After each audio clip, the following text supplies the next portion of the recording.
All right, guys, let's get ourselves ready. While the rest of the panelists are coming on for you guys in studio.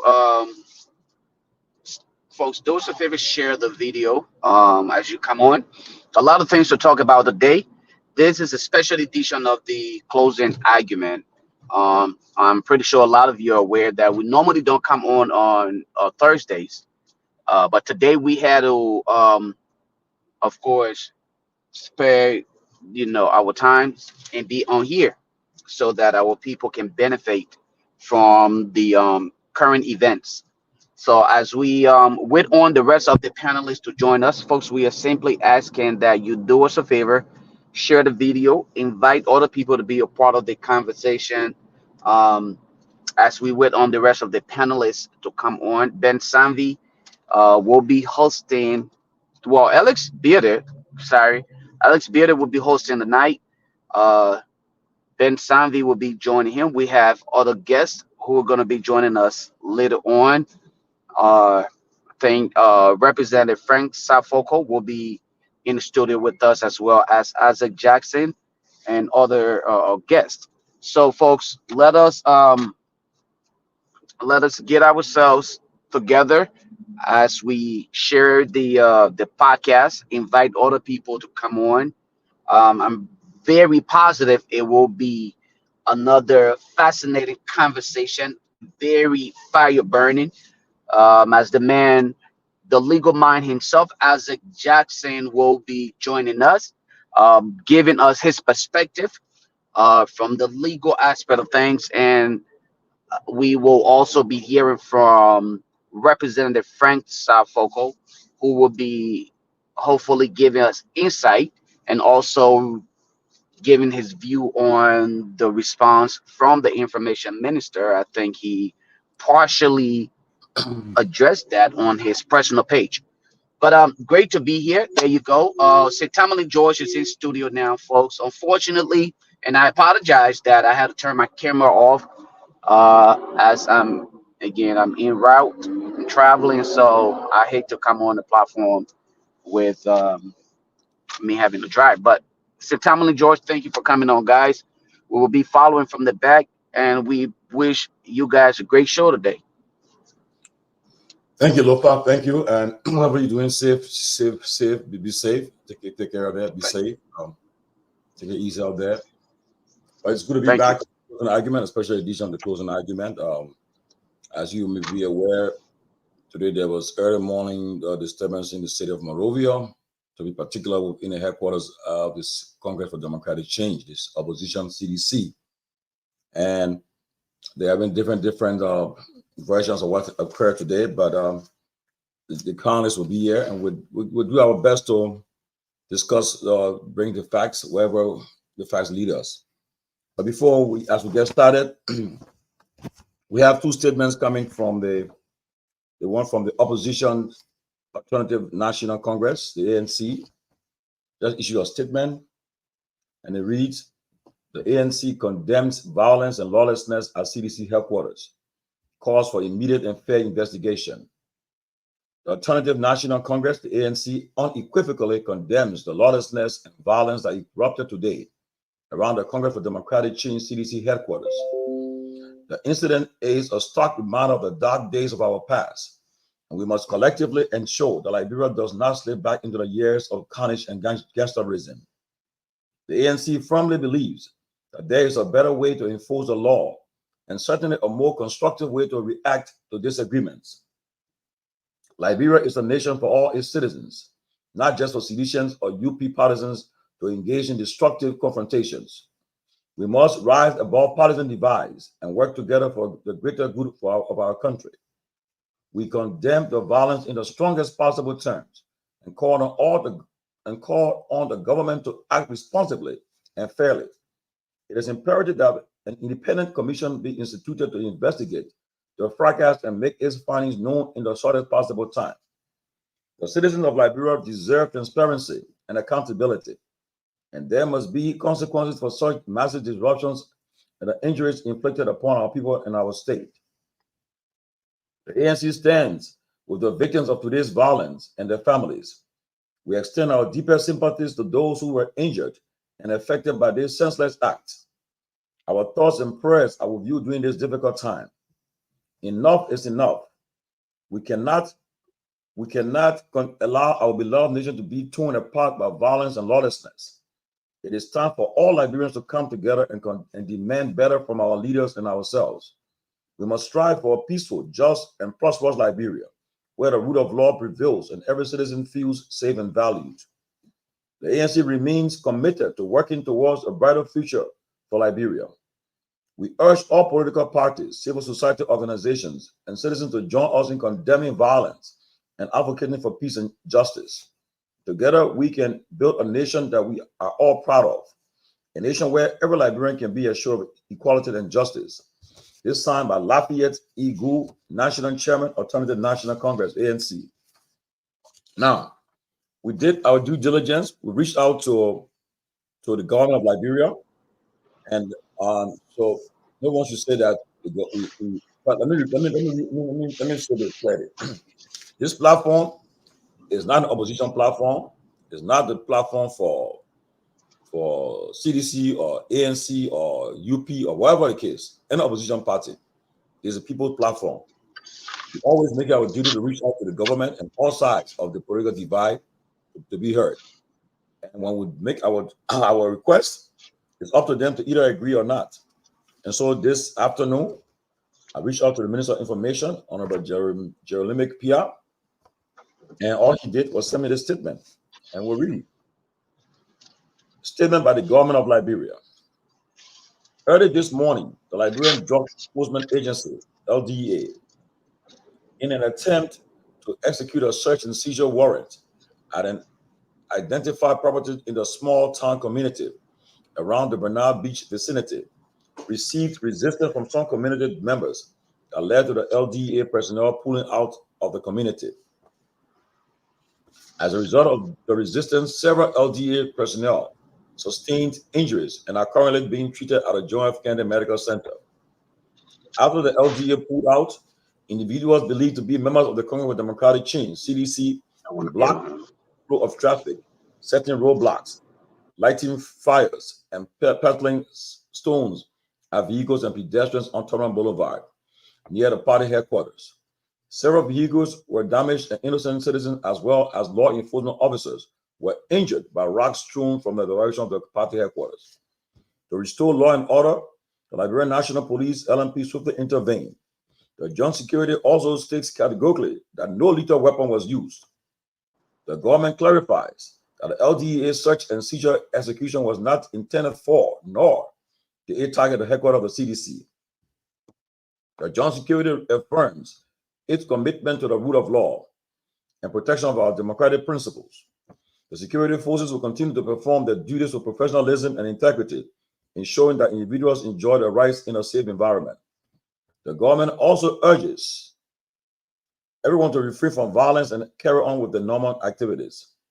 In another development, the government of Liberia attention has been drawn to a story published in today's edition of the Front Page Africa entitled "To Raid or Not to Raid." The government of Liberia categorically denies that it or any of its agencies ever requested or sought to obtain a warrant to search and seize the home of the former President Weah.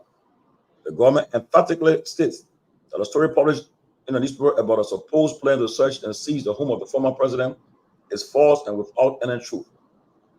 The case in question, the Gracious Right case, is currently before the Supreme Court. The prosecutorial arm of the government is the Ministry of Justice, and if there are any questions, indictments, or warrants or of arrest to be issued, they will derive from the Ministry of Justice.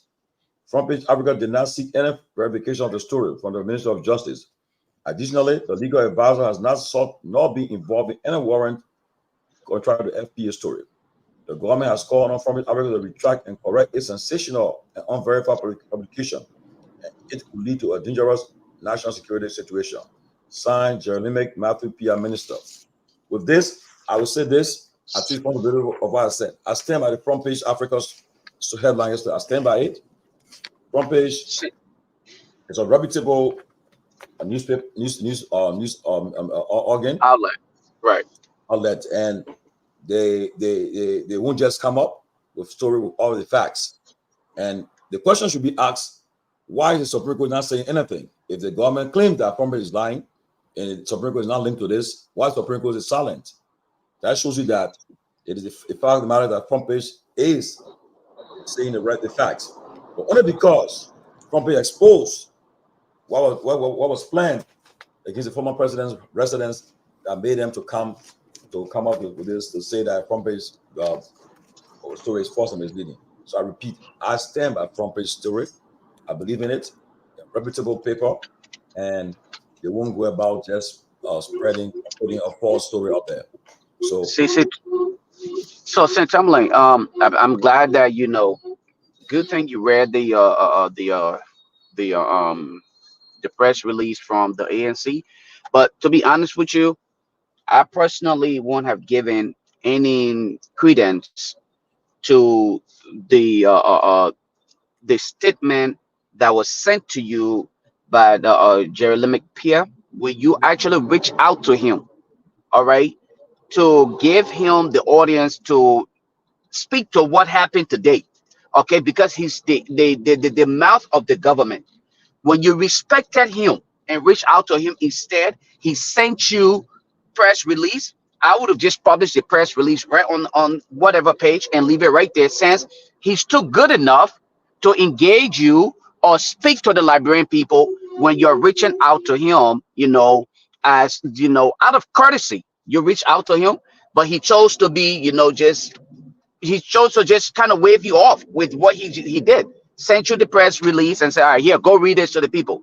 I mean, my time is too valuable for me to spend discussing anything on the platform with you guys. So I personally, I would have just trash it, or post it somewhere else so that those he feel like needs to read it can go and read it. Because I think it's kind of disrespectful. We're talking about the lives of people over here. I think I heard somebody died as a result of the incident today. And you're reaching out to him and asking him to come and address the issue, and he just kind of just brush it off in a very disrespectful manner by sending you the press release or statement and say, go and read this out to the public. I wouldn't have done that, but I must commend you, for the fact that you did due diligence. You reach out, but he thought to be disrespectful about it, and that's why he kind of responded the way he did. But again, these are the kind of people that we have given leadership to. These are the kind of people and these are the kind of behavior that they will exhibit, being disgruntled and disregard for the lives of human. We are at the point where we are now dealing with the possibility of going back to the dark days. Okay, these things should not be tolerated in our community, our society.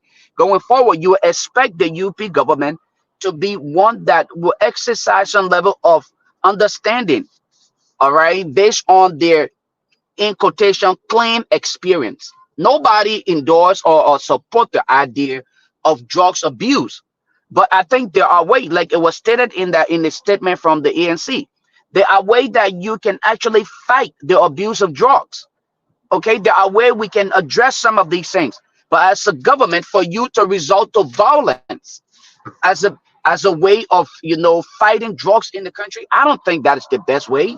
I don't think that's how we need to govern the country. We have better way that we can do these things, and I think it is possible that we use those mechanisms that we have, that we can put in place to make sure that we fight the drugs abuse, not to come out here and result to violence and having people who are allegedly somebody died from the result of that today. And as a matter of fact, there were video footages out there of a woman being just undressed and dragged.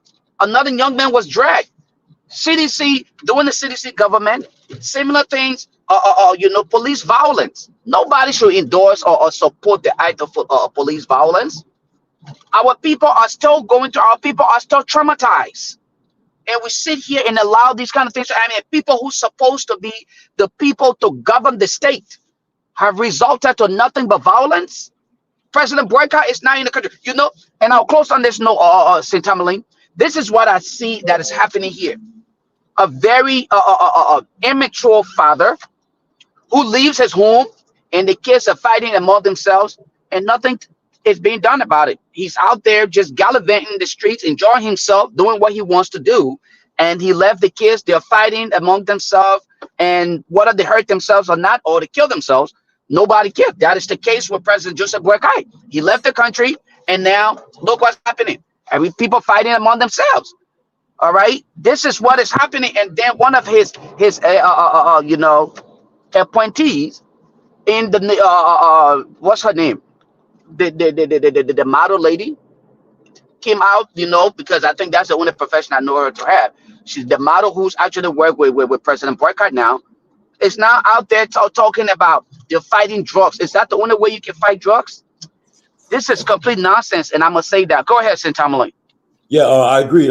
Lofa, we can't be like the others. We got to be above the fray. So when they give, look, just I would say the platform is public. Anybody can, if you want to, the idea the public is aware that we reach out to these people and they give us statement. We'll read a statement. They are the government.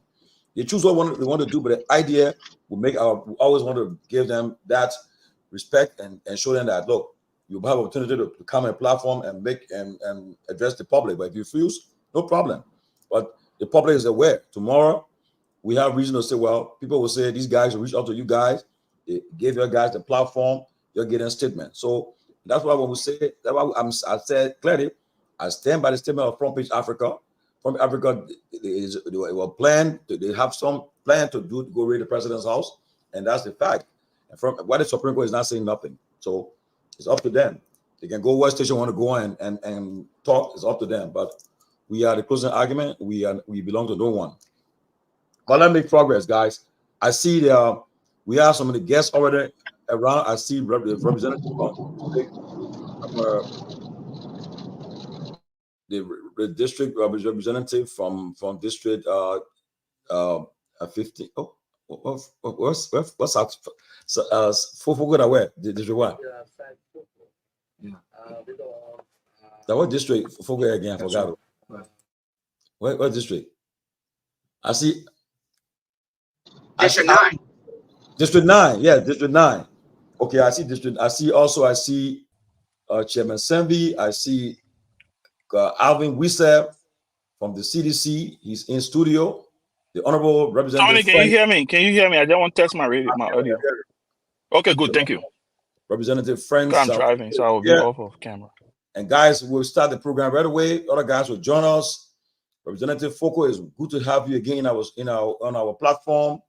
And Alvin Wissel, also good to have you in on the closing argument. Guys, first of all, we'll give you guys the opportunity to open up, to give your opening, and then we can get in the discussion. What happened today? You heard the government of Liberia's statement, the issue, and the CDC, I'm sure, they have a contrary response to that. The ANC already have issued a statement condemning it, and we hear from the CDC.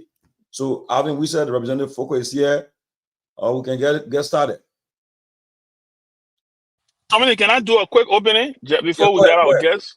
Go ahead. Well, I just want to thank everybody. I will join once I get home. Want to welcome Representative Foko and Alvin Wissel, and I think let's also announce that Attorney Isaac Jackson may be joining us to discuss the happenings in the country today.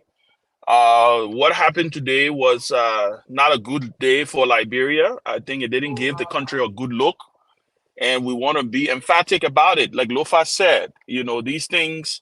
Any nation that doesn't learn from history is a nation that is doomed to repeat the mistakes of this past. We live in the 21st century. For me to see today on social media, police officers firing into the compound of a political party, no matter what the situation is, it is incumbent upon the government to have restraint. To exercise restraint in when it's dealing with its citizens, especially when it comes to the largest opposition party in the country. So we want to make it very clear. I think what happened today was totally unfortunate. There were so many ways this thing could have been handled. We are getting different reports that LDA went to do operation. This other person went to do operation. It could have been avoided. There's ways when you open dialogue, this is how these things work. But I will be listening. I'm on. But like I said, once I get home, then I will come on camera. So Tommy, thank you again for this, and want to welcome Alvin and the representative as we have the discussion. Thank you, guys. Thank you, Chairman. We'll start with the representative. He's the lawmaker. Yes, so we'll start with him. Representative Foko. Representative Frank Foko Jr. It's good to see you again. It's good to have you on the closing argument. I know you come today, you're not happy, so you will be given an opportunity to express yourself. So the floor is open with your intro, and then we can go to Alvin Wisse.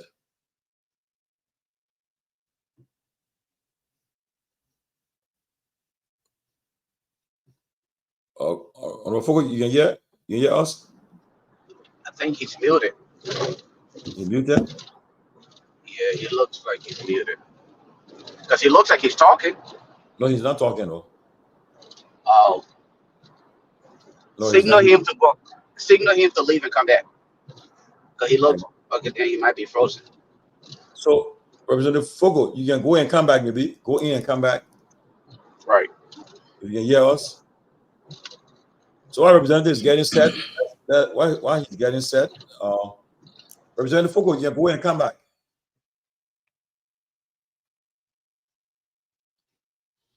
Let's start with Alvin Wisse. Alvin? Yeah. How are you? How are you, Tommy the Judge? Go ahead. Good to see you. Good to see you, Alvin. How's everything going, man? Yeah, relatively we are not okay because of the situation in the country, our safety, our nation, the peace that we have invested in over the years has been. So I'm receiving echo.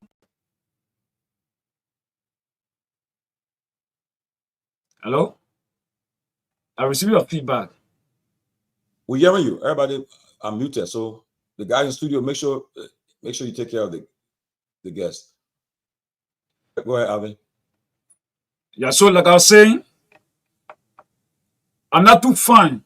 But again, as revolutionaries, it becomes our obligation, our inherent obligation to ensure that we stand for what we believe. And what we believe in is nothing but justice, economic freedom, political emancipation, and ensuring that our democracy remain at a point where we nurture it, where people will have the opportunity to speak their minds, to assemble freely, and to exist without any fear of political intimidation, harassment, or any form of threats being put on the lives simply because we have different opinions or want to espouse different political, decisions in terms of where we stand. So right now, I am not fine, I'm not happy, I'm not, but we have taken this path as revolutionaries and we have signed up to that. So we are men enough to live with the consequences. So yeah, okay. Alvin, we said, so what really happened this morning? Because from where I'm getting information to that, I'm still trying to get information. I'm trying to confirm it about this alleged writ to search, whatever the case, that it wasn't legit, but we're trying to get information clear. But what really happened today at the CDC headquarters, involving the police and the DEA officers? The first thing we want to categorically state here, that at no point in time the DEA ever visited the headquarters of the Congress for Democratic Change. Anybody who is parading and peddling such information is a dangerous liar and starting more to misrepresent the facts. Those you saw in police regalia, those you saw in police paraphernalia, those you saw wearing police clothes, were thugs that were recruited by the government Liberia through the Liberia National Police under the instruction of Mr. Gregory Como to appear at the headquarters of the Congress for Democratic Change to destroy properties and to take away lives. So the information paraded that it was few people at the level of the DA who went at the Congress for Democratic Change headquarters is a misinformation. The real information is that the Guar administration, in continuation of attempt to silence critical voices in the country, to unleash political casualty on the major opposition in our body politics, have introduced this style. And the first approach has been to go after major actors, major voices, and because they have made several attempts, and those attempts have not been working, too many. And but Loli, you can remember, these same people visited the headquarters before, just August 22nd.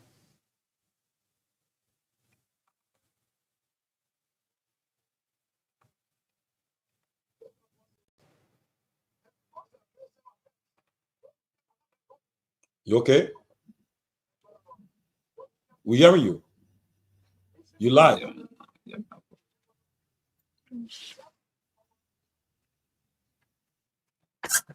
And so, Yeah, go ahead. on the basis of that,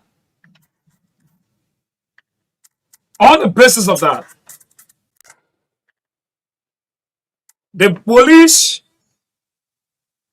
through the instruction of Governor Como, those officers and placed them right at the Pet headquarters on August 22nd. They paraded that place. Tony, you can remember. You can remember when the police moved into the headquarters of the Congress for Democratic Change. And our people were panicking. And you want to ask the question, how the people panic? Tony, some of us were very young. We don't have the opportunity politically to have been around and witness what happened on November 7, 2011. Some of you were around as bigger brothers. You saw when the police ransacked and invaded the headquarters of the Congress for Democratic Change. This casualty that took away lives and destroyed a lot of properties. As young people growing up, following the policies of the country, the action of the Liberia National Police and some security actors brought a dangerous photographic memory of the death, of the killing of our battalion brothers and sisters under the banner of the Mighty Congress for Democratic Change. So we got reminded that the very United Party that orchestrated this action against our people many years back has come to power again to continue its oppression, to continue the attack, the murdering, the assassination. And so on August 22nd, at 4 a.m., Tomalin, who goes to our national party headquarters, who goes to a national headquarters, nowhere in the history of this country, in the history of contemporary democracy, that state security, well armed, well fortified, heavily armed men with different instruments, with guns and tear gas in there, going to a national headquarters of the major opposition political party in the country by 4 a.m. in the morning. I was never around. As chairman of the Revolutionary National Youth League of the Mali Congress for Democratic Change, I was called that the headquarters of the Congress for Democratic Change were under attack. At that time, the police have already started unleashing casualty on the colonists, on women, on children. But what was the mission? You want to know? Tell me. The real mission is that they thought the chairman of the Congress for Democratic Change, they thought the Secretary General of the Congress for Democratic Change, they thought all of us as leaders of the Congress for Democratic Change and school of partisans were present, and the attempt made today, this morning, was purely intended to destroy lives and properties and to take away the lives of our Secretary General, the lives of our chairman, and school of partisans, and to have many incarcerated, imprisoned, or arrested. So nobody must tell you, Tomalin, like somebody was saying on the show, Josh Shatayana said that. He said, those who fail to read history are bound to repeat the mistakes of the past.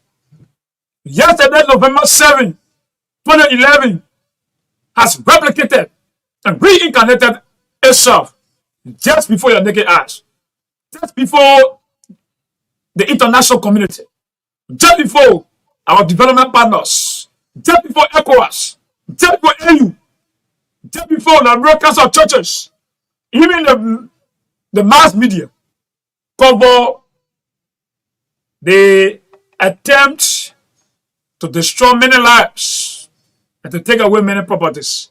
It is wrong. We want to condemn that.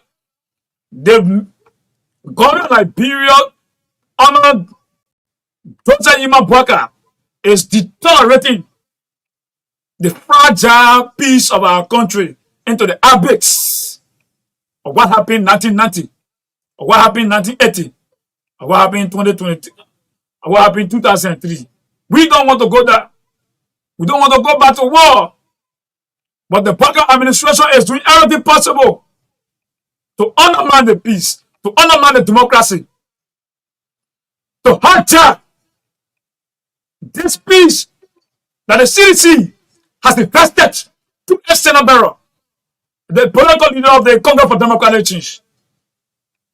So it's a malicious, blatant, pathological lie for anybody to insinuate that few people from DEA went there to go in search of drugs. If anybody wants to look for drugs, the DEA is a macrocosm, the macrocosm of distribution of drugs in our country. What happened to DEA? Where's Ebikoman? Where's Fatiga? Where's Baoko? Were they not work fighting for drugs money? Today, drugs are in the country. Look at zombie drug, the new zombie drug. The new zombie drug killing young people, taking away their lives. And so, these things have been documented by the leadership of the Intermittent Matter Congress for Democratic Change. They did that when they unleashed few men from the armed forces of the Republic of Liberia and the RIA upon the arrival of the political leader of the Congress for Democratic Change. They also did that just yesterday at the LSCC. You went in at Tomalin. You saw what happened at the LSCC. Barrage of armed men assembled, and when they were waiting for instruction to kill, to shoot, as peaceful civilians, innocent Liberians, people with bare hands who were using the principles of civil disobedience, who were using the principles of civil liberties, who were using Article 17 of the Liberian Constitution that talks about freedom of assembly, guaranteed under the Constitution of the Republic of Liberia. And so we want to, Arvin, can we interject? This is Ben Sanvee. Let me ask Chairman, wait, before you go, let me say something. Oh, sorry. I'm getting information that if they say, from what I'm getting, a fraudulent search and seizure warrant was issued to the LDA from the City Court of the Borough of West Point, signed by the clerk instead of the judge. Secondly, they were operating outside of the jurisdiction of in the city of Fungal Town. I'm told that this person who issued this false warrant is present in jail. This is why it's important for the government of Liberia to always have representatives to come and clarify these things. Wherever we receive, we're reporting information that comes to us, we report it. Now we have been told that the government, the search warrant they carry out today was falsified. So that's a problem, and we are going to investigate to find out about these things because what it led to violence and the disturbance of the peace. So Ben, you can come in. So let me ask Alvin. I don't know if we have the representative back on, but like I said, I'm not watching, so I'm listening through my earpiece. But Alvin, I want to ask you. I want you to give us a play because I don't know when you got at the HQ, but from what you heard, what led to the stoning? Because there was clearly stones being thrown and tear gas being fired, right? What led to the stoning? What happened? Because according to the government of Liberia, when I listened to the Minister of Information, he stated that okay.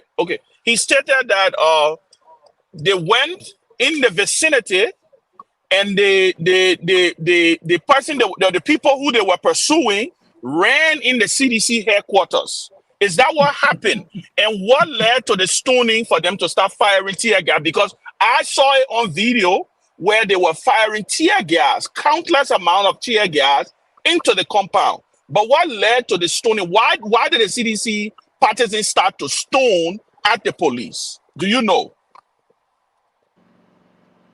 Ben, let me first of all say this categorically clear that the narrative being promulgated,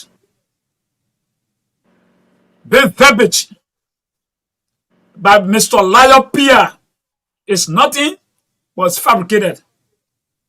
Like I said to you, I was not on ground. I left the headquarters of the Congress for Democratic Change yesterday by 12. 4 o'clock in the morning, I was called by stones of partisans. As youth leader and chairman of the youth league, I heard noise at the background that if you don't come, the police will kill us. If you don't come, we'll lose our lives. Then I decided to ask the first question, but what's going on? And went there to intervene in the situation. Later did I get to know that it was a dangerous political machination. It was a master plan. It was a calculated plot to harass, to morally demoralize, to politically rapsacks, and taking the CDC into political cowardice. The data at the Ben, the data at RIA, you saw the deployment of the AFL and a few men from the Liberia National Police. The data on July 4th at the headquarters of the Congress for Democratic Change. So it is an opinionated falsehood, a dangerous lie that somebody ran in and so they went to at 4 a.m. The CDC have been the so authentic, legitimate occupant of its national headquarters for the past 20 years. For the past 20 years. Nobody ran over there at 4 a.m. in the morning. Nobody. It was orchestrated. You are an investigative journalist. You are a political commentator. I don't want you to fall prey to that. What happened yesterday? What happened today? This morning, FPA was not taking. FPA was not taking. The fragile piece of our democracy was degenerated into something else. It was degenerated into what happened to Kenya. It was degenerated into what happened in Nigeria. It was degenerated in what happened in Ghana. For a government who's supposed to be concentrating on bread and butter issues, for a government who promised the people that no car will reach or stuck in the mud, for a government who said that civil servants who have experienced increments in their salaries if they come to power. That doctors, medical doctors, that no nursing, no hospital will run out of drugs. That our people, even the police, will be able to get a pay on time. We employ and deploy diversionary tactics because they cannot answer the question about governance, and they are deploying military tactics, organizing police state to try to harass the major opposition. But the CDC is not going to panic about that. It's not going to deter or retreat. The CDC is the revolutionary movement. We confronted them yesterday, and our people will confront them today. So is that true? It is the police who went there based on the circumstantial pieces of evidence like I just provided to you. At RRA, they were there. At LSCC, they were there. On July 4th, at the headquarters of the Congress for Democratic Change, they were also there. And so it is a continuation of their master plan, diabolical political master plan to intimidate, to harass, and to also replicate what happened to our partisans. And each time we talk about that plan, you are in this country. And each time we talk about this, we reflect on this, we remember how our friends, the lives of Maurice Coman, the lives of Pabi Soro, peace be unto the actors of this Mataya Congress. They were killed. So as a precedent, the United Party is the macrocosm of violence. You know what happened before. And so it is a caveat. We want to say this to our international partners. We want to say this to development partners. We want to say to the American people that this is what happening to our country.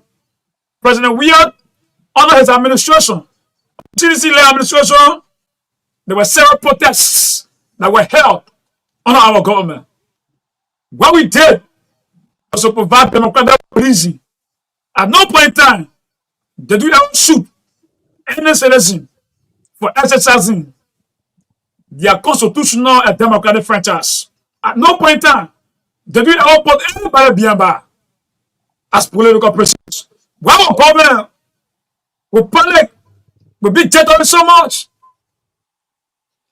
that instead of focusing on the real issues of our governance, we'll be running our opponents. It reminds us about what happened to our people April 12, 1980.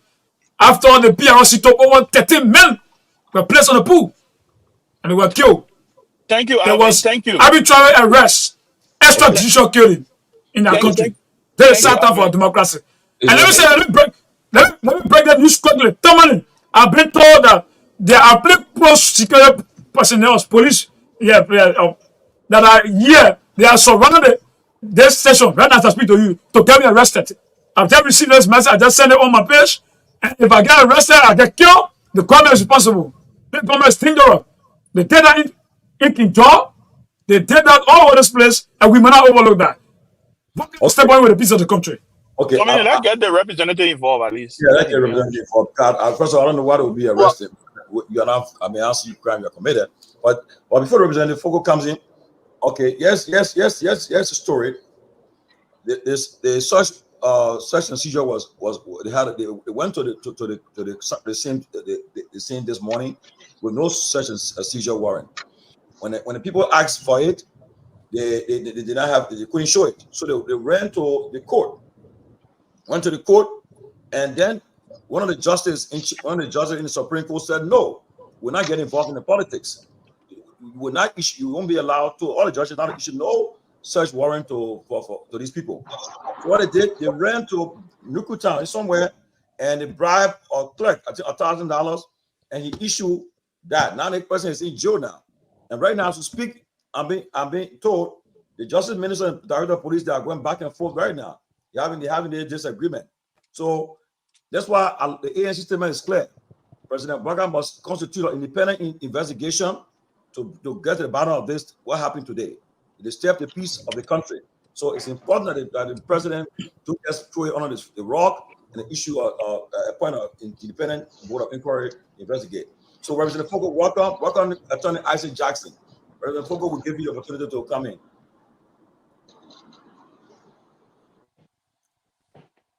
Representative Fogo? I think he's still having some issues with his line. Okay. Yeah, he appears to be having problems. So why waiting I for think he's having some problem. welcome, Attorney Isaac Jackson. But yes, it's good that we also got Isaac Jackson. He's a lawyer on the show. Right. And I guess he's getting some briefing on some of these issues happening. I don't know what the law says, but I will firstly ask Anthony Jackson what the law says about the timeliness. I mean, if somebody went to your premises at 4 a.m. in the morning, to begin to do these sort of unorthodox things, which will create some reactions. Is there anything that the law says about these timelines and what it means to just go to someone's premises? Yeah, I want to thank you for the invite, Alex. Thank you. Thank my dear friend Tomalin and all our colleague, I think Wisa. Thank Ben Sanvee. I saw Ben will join in later on. He has telephoned me earlier today to be part of this panel. No, but I thank you. I think your question is well placed. The action taken by the Liberian National Police and the government in its entirety, it cannot be justified on any grounds. It is condemnable, and I think all well-meaning Liberians should condemn the action of the Boakas administration, because what the administration thought to do and had done is to take the law in their own hands. Nowhere on this heaven anybody will tell you it is justified to take the law in your own hands. Boaka continue to routinely violate the laws of our country. Can we park anywhere? I'm good. Hello? No, I'm saying so. Just go anywhere on the side. Okay. Hello? Are you on live? Go ahead, Isaac. Go ahead. Yeah. So the point I was making is, I'm still at work and I just thought to jump in here, so I gotta be concerned if the bosses come around, so I will pay attention. But the point I was making is that you have a corporate America. yeah, right. Boaka continue to routinely violate the Liberian law with the acquiescence or with the agreeable silence of the national legislature. This is not the first time that the government is violating the laws of the country.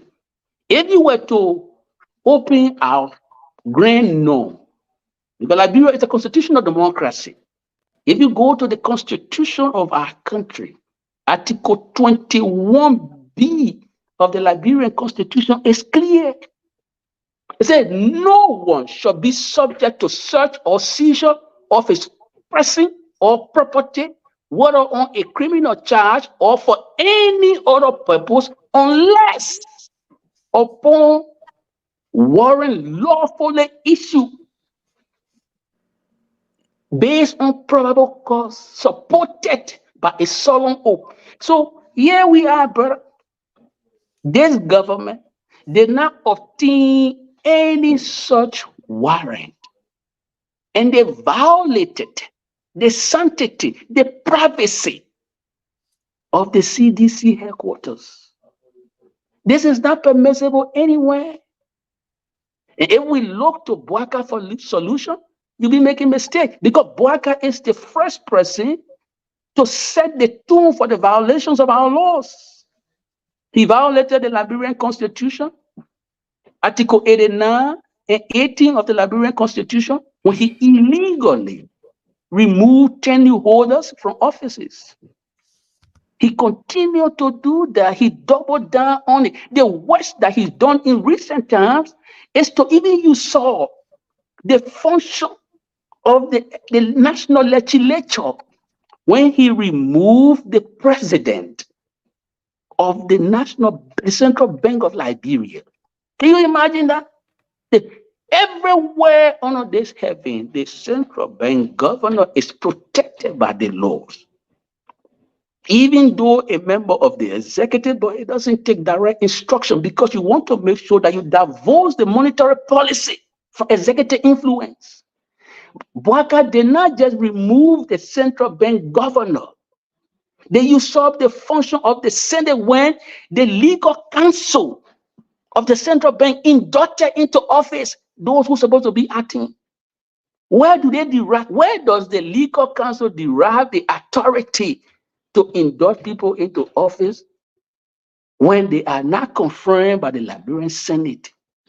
And like I said, with the agreeable silence of the national legislature, nobody in the legislature has said a mumbling word. Not even the nicotine-stained lips of Dallon has said anything about this. And I said nicotine-stained lips because that boy smokes cigarette more than he can think. He has not said anything. And every now and then he claims that he's supposed to be an apprentice lawyer. You need to be, look, and I will use the popular phrase Michelle used in recent time, Michelle Obama.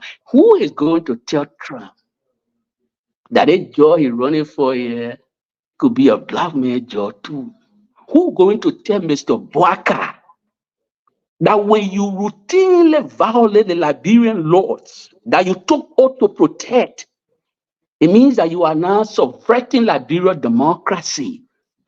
And then you are engaging in a gangster conduct because it's only gangsterism that your government zoom into people places with all such warrant. Who going to tell him that the national police is not engaging in gangster conduct? Who is going to tell Mr. Bouacar that when you kill other people's children, your children may not be safe too? Who going to tell him that when you continue to violate the law that you took oath to protect, using nefarious means, you open the door to any and everything? Because there's a maxim in law that says when you don't abide by the law, you don't operate in the ambit of the law will not protect you. If Bouacar is the first to violate the law, what law there to say you're not moving if you want to move in any way you mean, or what you want to do? Even though the Constitution is very clear, it gives us the right for our own satisfaction, for the peace of our country, to assemble peacefully and to petition our legislature to do right. If Bouacar continue to do this, if he's the first person to violate the law, why should he be telling us that the law should protect him? Which law should protect him? The law he violating every day and telling the people to violate? Where can you see this? So Bouacar is undermining the peace of our country. Up to today's day, the government has not said a word. Now, Why will you Anthony Jackson, amidst all of this, the group of people that are implementing Ambassador Bouacar's action or President Bouacar's action are the police. What do you make of the police action based on all these things you're explaining, all these circumstances? Presided over by properly your own brother, Greg Coleman. Yeah. Brother, the country is bigger than my relationship with Greg. Let me say this to all of us. And it was Abraham Lincoln who said that the fate of American democracy was in the hands of ordinary people. The fate of Liberian democracy lies in the hands of ordinary Liberian people. Liberian people need to stand up and say no to the continual violations of the law. You see, the national legislature is setting a dangerous precedent. It is conducting itself in a rubber stamp manner. And I'm appalled that the legislature is comprising a bunch of self-seekers, self-interested individuals, spineless, that when Bouacar's national security apparatus started the first action, when President Weah was coming to returning to the country, Bouacar decided to politicize the military. He used the military to go on the side wall to police peaceful civilians who were happy to welcome President Weah back to the country. I said on one of these shows, I don't know whether it was this show or other show, I said, this is what happened with Grade D policy when Samuel Kanya Doe tried to politicize the military. Today, the police is being politicized. Boaka is politicizing the national security apparatus. And people are not talking. Even the judiciary, not even the judiciary, but our justice system is being weaponized against perceived political opponents.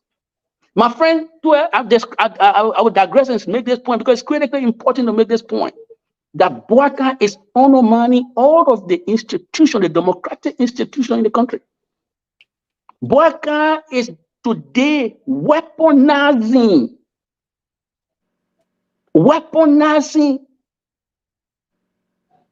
the judiciary or the justice system of our country when he imposes a charge or when he charges individual and then they manipulate the system to deny those people who are accused of wrongdoing from getting a bail bond. That is a politicization, that is a weaponization of the justice system. If Boaka say he want to fight corruption as he's telling people and lying about it, when you want to fight corruption, when you level charges against people, they may enjoy their right to get out of a bail bond, appearance bond. Today, some of the people who are accused by the former CDC government, by the Boaka administration, including my friend Samuel Twe, they've been doing everything to deny Samuel Twe an appearance bond, manipulating all the insurance institutions in the country to deny the brother an appearance bond. This is not right. Somebody, let me sure say, somebody got to tell Boaka he carrying our country down. I know some of my friends in United Party because they want to get job. They lie on some of us say we want a job. That's why we associated with the CDC briefly. But today, some of the ranking people, some of the so-called intellectuals from Lofa have not said anything with the exception of Molu. They are not condemning the action of Mr. Boaka, putting the country in handcuffs and dragging it to hell. You put our country in handcuffs and drag it to hell when you do not get a such warrant and you zoom and violate the sanctity of people's private properties. It's wrong. Where are the governments of this world? Where are the governments of the world that the PPCC law will be violated and they will not say a mumbling word? Where are the government of this world that the police will zoom into people's private home without such warrant in violation of Article 21 of the Liberian Constitution? Where are they? The issue you're raising about such warrant is very, very, very sensitive because it's also controversial at the moment where I'm hearing that a clerk is in jail because he falsified, I think, the signature of somebody over a search warrant issue. So that's a legal issue that will come back to you all. Guar, Robert, we'd like to welcome you to the show. Tomalin Josh is off. Lofa Julius is also listening. But let me go back quickly to Aving. Aving, I saw you stage series of protests and series of press conferences today. First of all, is it true that there was any life lost at the CDC headquarters today? Can you confirm or deny that? And other issues that precipitated what happened at the CDC headquarters. Can you just drill us through what happened at 4 a.m.? Well, thank you, Comrade Corbiere. Let me say this, that I did not stage a protest. What we did was to come in defense of the revolutionary supremacy of the indomitable mighty Congress for Democratic Change.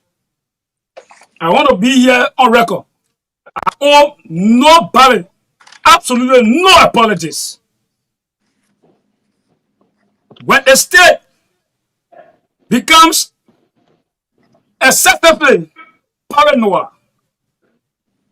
nervous, and jet on everything, and to the extent it uses brutal force, it goes after its opponents, using the doctrine of Machiavelli to calm down, to harass, and to threaten, so that major voices in the opposition bloc can be silent.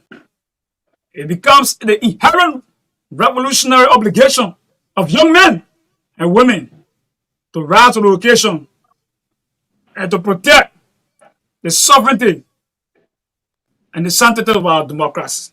So for the records, I did not stage a protest, but the people came in defense of an idea that was birthed long before our existence. Salute to the brave, precious young men and women of the CDC. They were paying homage to the death of Graduate Mary Coman, who was brutalized and killed November 7, 2011. So Ivan, excuse me, this Lofa, excuse me. I don't know whether you misunderstood the question from Alex. The question was, can you confirm as to whether there was a death at the CDC headquarters? Can you confirm Yes. whether there was a death? That was Yeah, the just question. letting the Thank you. premise. Yes, somebody was killed. One of our cadres was killed, was murdered, and 25 others were arrested. As I speak to you, they've been placed behind bar. Several others were wounded.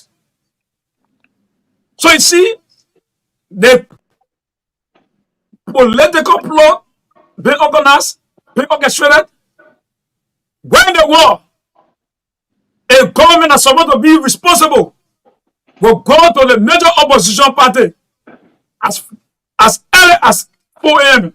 to do what? To look for what? So this is the kind of a republic, a military republic. We are running a frontal state, when the police state. If a public doesn't know, this country has survived under dangerous dictators, very dangerous. Then Mr. Bwakai, let me go ask the two party that masqueraded and paraded with arrogance. The young people of this country, the CDC, the history of confrontation will confront the arrogance of the United Party. Let me ask. Now, I mean, There were dictators five, dictatorial. The public wants Then to Samuel know. Kayado. Let me lay on The this. public wants to know, just Alex. before I go to Robert quickly, Avin, the public wants to know what makes the CDC headquarters different from other political party headquarters, that you get people stay stationed there at 4 o'clock in the morning. What are they doing there at that time of the night? And why is it that the LDA is going there at 4 a.m. in the morning? Because it means your office is not locked at 4 a.m. It means you stay open to the public. What are you doing at that time of the night? Alex, the CDC headquarters is the macrocosm of grassroots democracy. The CDC headquarters, it is the heartbeat of our contemporary politics. The CDC headquarters is a center of political gravity in Liberia's contemporary democracy. So if you were to ask why the people see, they believe, they obey, they follow the revolutionary itinerary and the historical itinerary of the CDC. So people are always there. So it is not a question about why the people are there. The question is that the government is panicking. The CDC has sent a shock wave of spine in the camp of the United Party. Alex, since the day we organized the Meditation, the rejuvenation, since the day we organized the setback assembly, the mass assembly of the people, the mobilization of the people became more intensive. The people start to mobilize themselves to organizations, to communities, coming back very strong. Since that proclamation, the United Party government has retreated into a strategy of militancy. And since we cannot silence the people democratically, we cannot deal with the very important issues in the country. So we cannot deal with the economic issues, the high cost of living in the country. They say, oh, the CDC, if we can go after them, we silence them, the young people will run away, they will flee, they'll go outside. But let me say this to you. If CDC will be defeated, if CDC will fall, it will not be in our generation. We challenge the United Party. Like we stood up 12 years under the decadence of the last doctor of the Tuwi party, under the decadence of the last doctor of the reactionary Ellen Johnson Sirleaf and Joseph Nyimabwaka, and survive, the CDC will remain a revolutionary, great concern in the politics of the country.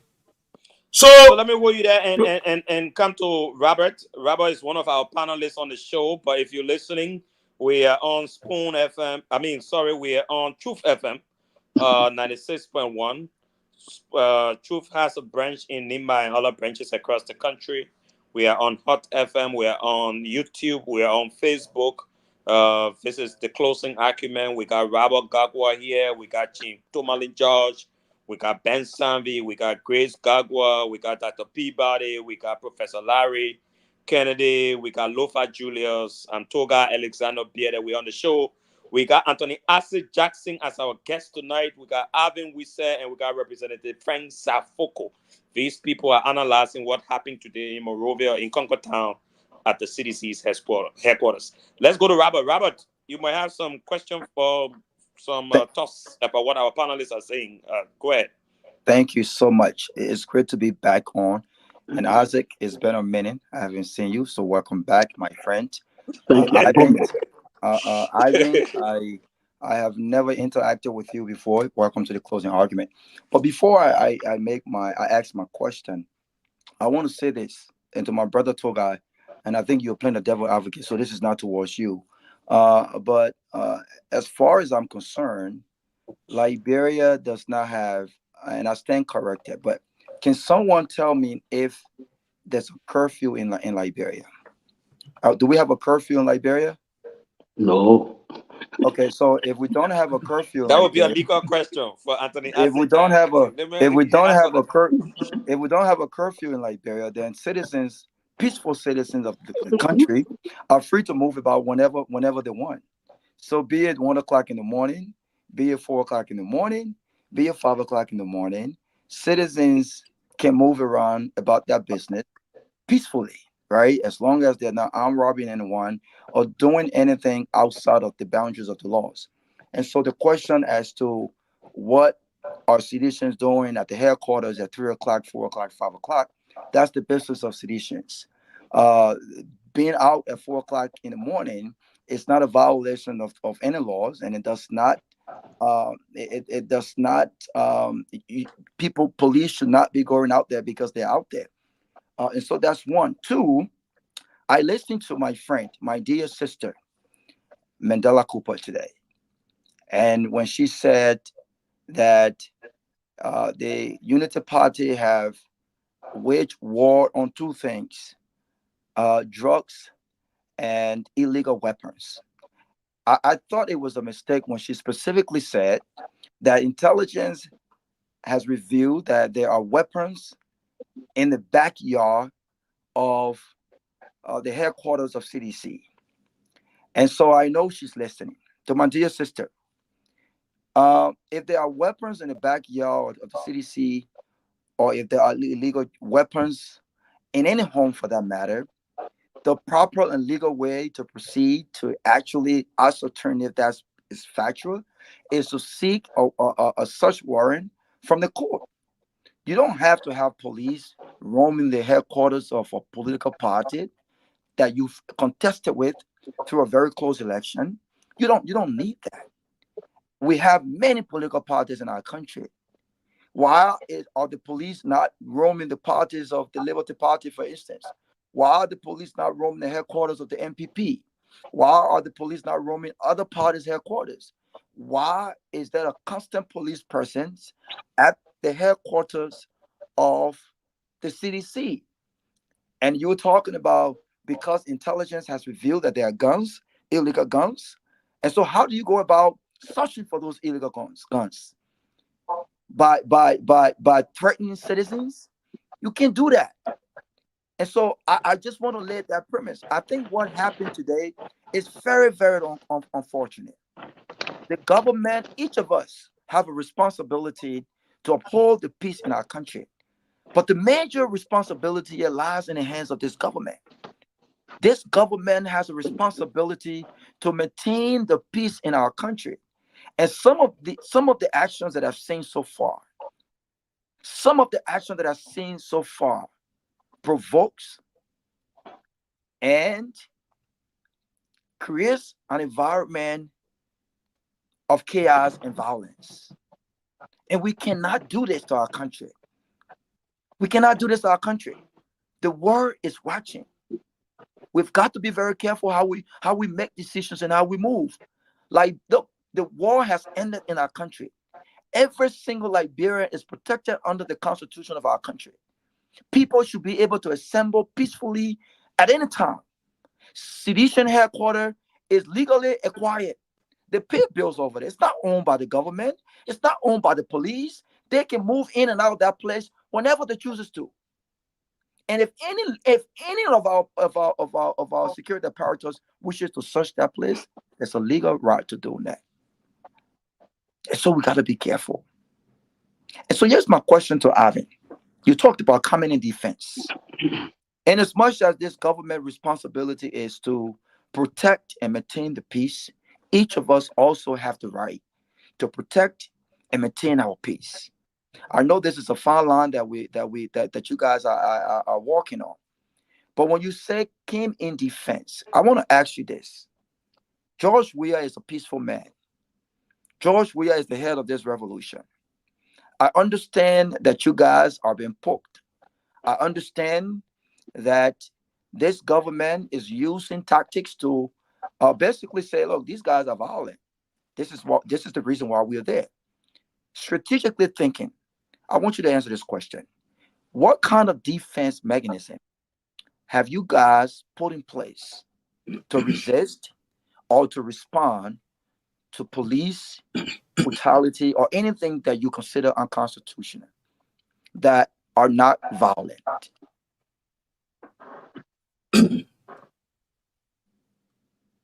Well, thank you, Robert, for the brilliant question. Our defense is in the context of ideological defense. The CDC is a belief system that speaks fundamentally about the democratic takeover of the grassroots masses of our people. And we believe that insofar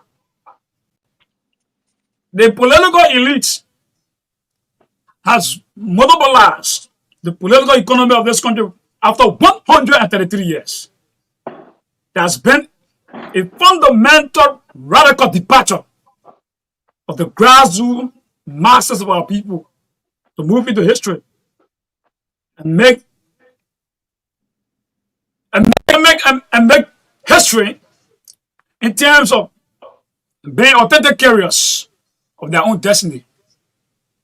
So we say defense is ideological, it's political, it's revolutionary. It has nothing to do with violence. If anyone is violent in this country, the Unity Party is the macrocosm of industrialized violence. I just cited instances. What happened to RIA? Well, a former president, former senator, a peace icon will come to your country and deploy segment of the armed forces of the Republic of Liberia. And you are not questioning the government?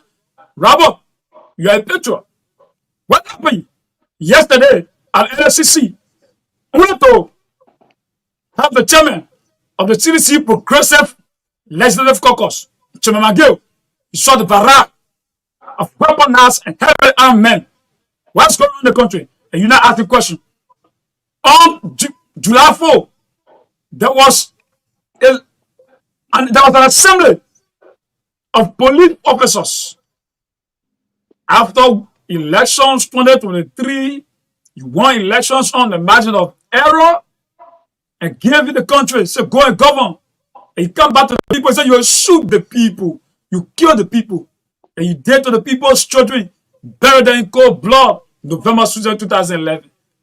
And you think young men who were inspired by the peace icon, the legendary George Weah, we say back, no, we have nothing, we have no weapons.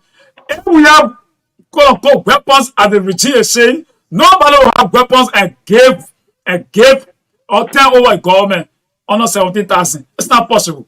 It's not possible in Sierra Leone. It's not possible in Nigeria. Nobody. So it is a blatant, fallacious, mischievous lie being orchestrated by the United Party just to intimidate the CDC for the real governance issue. And we have been distracted, come rather. We have the real governance issues. The CDC has asked fundamental questions. Who took 8 million from central bank? We want to know. We want to know. Where is the accountability on the 22.4 million? And he bet to Dr. Roy, he said, yeah, that's a patenting air. The CDC asking questions. The young people, the Revolutionary National Youth League is taking steps and ask questions.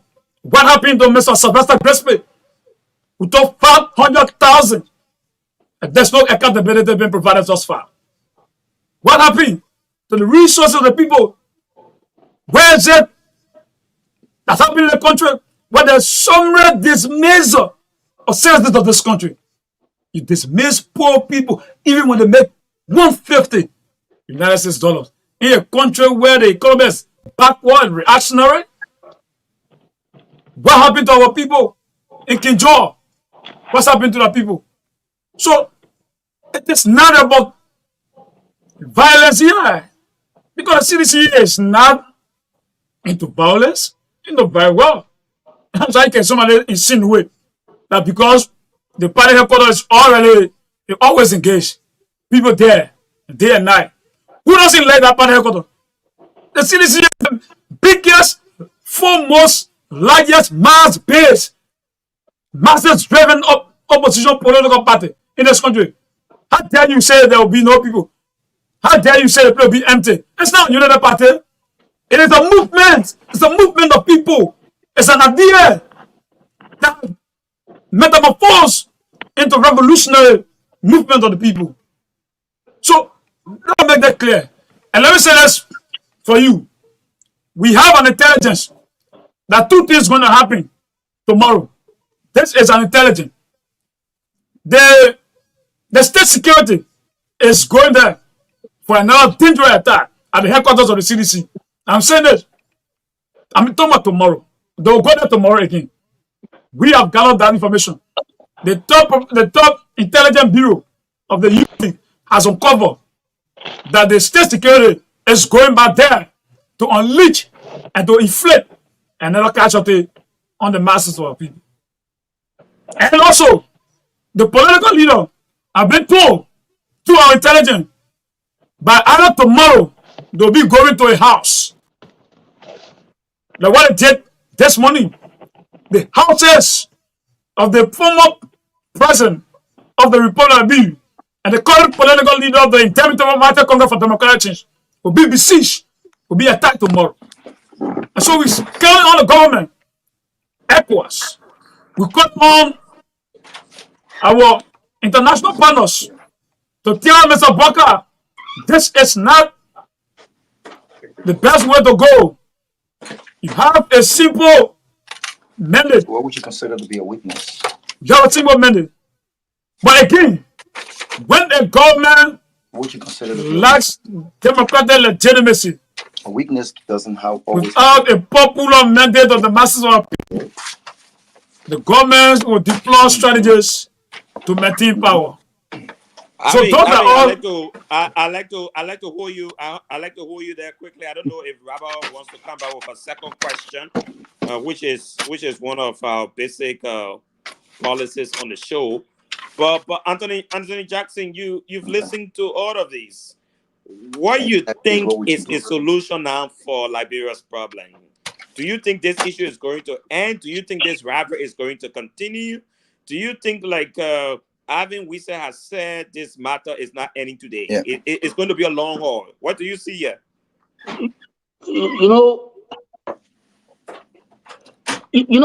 Alex, I think it's important for us to deal with this issue in a cool-headed manner.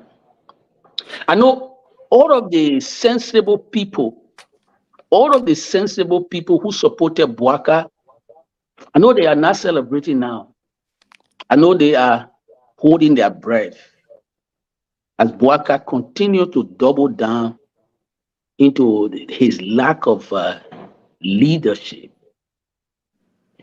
What he's effectively doing is to resurrect the ugly ghost of Liberia past, where the ruling party government treated and reacted to the opposition like black snake. Because the CDC is an opposition political party now, you think you can violate the sanctity of their headquarters and go unpunished. It is not the way to govern the country.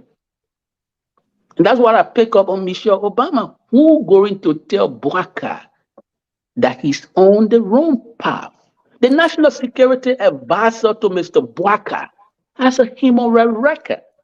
He's supposed to be one of the towering human rights activists or icons in our country. How come he's sitting quietly, supinely, and Boaka is routinely violating the law and opening the door to violence in the country? You mean Councillor Kofi Woos? What? No, yeah, brother. What are they going to tell our people tomorrow if the country were to get on fire? What is Kofi going to be telling our people? Kofi, you sitting down supinely, and CDC is being harassed. Even the Bible we read, if you read Ephesians properly, the Bible, Ephesians says the parents should not provoke their children. The CDC has been provoked. And you asked a very, interesting question, and I like the way my friend, dealt with it. How in the world you going to ask me what am I doing on my post 5 a.m. in the morning? It's not your business. That's my post. That's my private property. No curfew in the country. What are you doing? What is Mr. Boaka doing? The intellectuals in our country from Lofa, for them, they believe they have won a Ballon d'Or. So for them, all the intellectuals from Lofa have suspended their critical faculties with the exception of Molu. It's a shame that even Central has declared Boaka government to be tribalistic. And people from Lofa are not concerned. Tomorrow, God forbid, if the country were to plunge into another violence, and they start asking for where you come from, is that the time Gafani will talk? You think they're supposed to tell Boaka now that the government cannot be a watch with Soso Lofie? That people from Nimba supported you, Mr. Boaka? And you owe it to them too, that Liberians of all walks of life supported you, and that the cabinet cannot be entirely of unity party. When are they going to lift their voice? Oh, was it just about Boaka becoming president, so we got a Lofa president? Is everything okay in the country? That the central bank governor, the law, and Gafan knows the act established in the central bank and the amended act. He knows it. He can recite it. That act say you cannot remove the central bank governor without impeachment proceeding by the Senate. How can Boaka have? You're coming. Let me just say this. How can the Gafan who knows the central bank, who served in the central bank before, sitting down so supinely? The government who can recite the PPCC law. How come President Boaka is procuring yellow machine in violation of that procurement law? And he's still keeping quiet. Is it because Boaka is from Lofa? If he's from Lofa, he's supposed to be finance minister? Do you really love our country, or you love Boaka above our country? Earlier today, Anthony Jackson, one of our panelists said 3 issues, and I wanted you. And maybe later on, Arvin can weigh in, and even Guar can weigh in later on. And he was talking about the issues surrounding the Boaka's administration. He was talking about one of those issues being the way he's arranging the key stakeholders within the government, quote unquote, Lofa das in there. So it's a whole tribalistic system which can create and impede progress. He was talking about opportunities being created, and he even sent us an article which said that any country where the young people of that country are not properly included in terms of job creation and other opportunities, you are headed for trouble. similar situation with Liberia, no job opportunity in the last 7 months and all of that. And then he was talking about an inclusion of the political class. You know, every country, you almost technically have the political class. So the political class is not the group of people who going to sell cold water again. They're not going to set in a Lebanese man or a Fula man store anymore. They're not going to sell Pepe Kala. The political class is there. By you not including the political class, where President Bouaka has not even been able to arrange a meeting of all of these actors for the last 7 months, are all going to be problematic for him and how he runs the country in the next 6 years. What do you make of that? No, I think Bouaka is not interested in consolidating the peace of the country and the culture of democracy in the country. When he happens to be the first person to violate the law. When you violate the law, you think you're consolidating peace? No. You're basically fanning the flame of violence. When you uproot people from their position, from their job, this government say, well, not about job, but Bouaka violated the whole constitution because he wanted to give certain people job. Even though thousands of poor people, millions of poor people voted for him, it's not about the poor people anymore. It's about Bouaka's bulldogs. You know what I mean? So, brother, you can talk at you can articulate the concept of political inclusion, which is basically aimed at consolidating democracy in countries all across the world. But Bouaka will definitely hate ears because it is not in his nature. He is a vindictive character. Imagine Bouaka is basically disrobing an honorable title given to Julie Andy out of political vengeance. But you think anybody really who want to lead any country would do what the shameless, inelegant thing that Bouaka done? This was just an honorable title. I was assistant minister for culture. But Julie Andy doesn't take pay. It's an honorable title accorded her for her passion and the role she played in that sector of the country. You're going to disrobe her because you believe she didn't support you. Everybody who did not support Bouaka not supposed to die or supposed to be walking around without any honor. What kind of country is this that Bouaka is leading? And Gafwan, they are in the background and applauding him. And Kofi Wu is sitting down there and keeping quiet. The people now are arguing that we are did this, but if we are did this and it was bad for which we remove it, how can Bouaka doing it and you're applauding him? How can you not realize that this argument is ridiculous to the point of being insane? Who are those that are making that argument? It's like Godfrey are saying, oh yeah, see these people there, so we gotta do it too. Who doing it? It's like Coffee Who put them on the platform. Let's keep an impartial conversation about our country. Let's elevate the discourse. Because if we are did it and it was bad, we condemn it. When Bouaka does it, we should condemn it because it's bad. This is what Liberia should be. Then I know we are intelligent people and we can stand up tomorrow and say we spoke when he was doing bad. But if you allow all the Lofa people to be wheeled back into government, even though some of them are chronically incompetent, then tomorrow when people start going to the Lofa people, what do you say? Samuel Kanya though did this, it did not help our country. Though promoted tribalism, he ethnicized the government. It brought fire in the country. Bouaka is doing that. He walked in the path. Center have blown the whistle on Bouaka. He's not stopping. He will dismiss a guy from Grand Jide who should not be dismissed and replace the guy not just with somebody from Lofa, but his personal relative. Is it not violating our constitution that says we should not promote nepotism? Gafwan and Kofi Wu, are they seeing this? Are they paying attention or they don't care too? Because we are there. Is that the argument tomorrow? I need to hear from them. Because we all went to the same school. We all have advocacy credential. For them, everything okay now?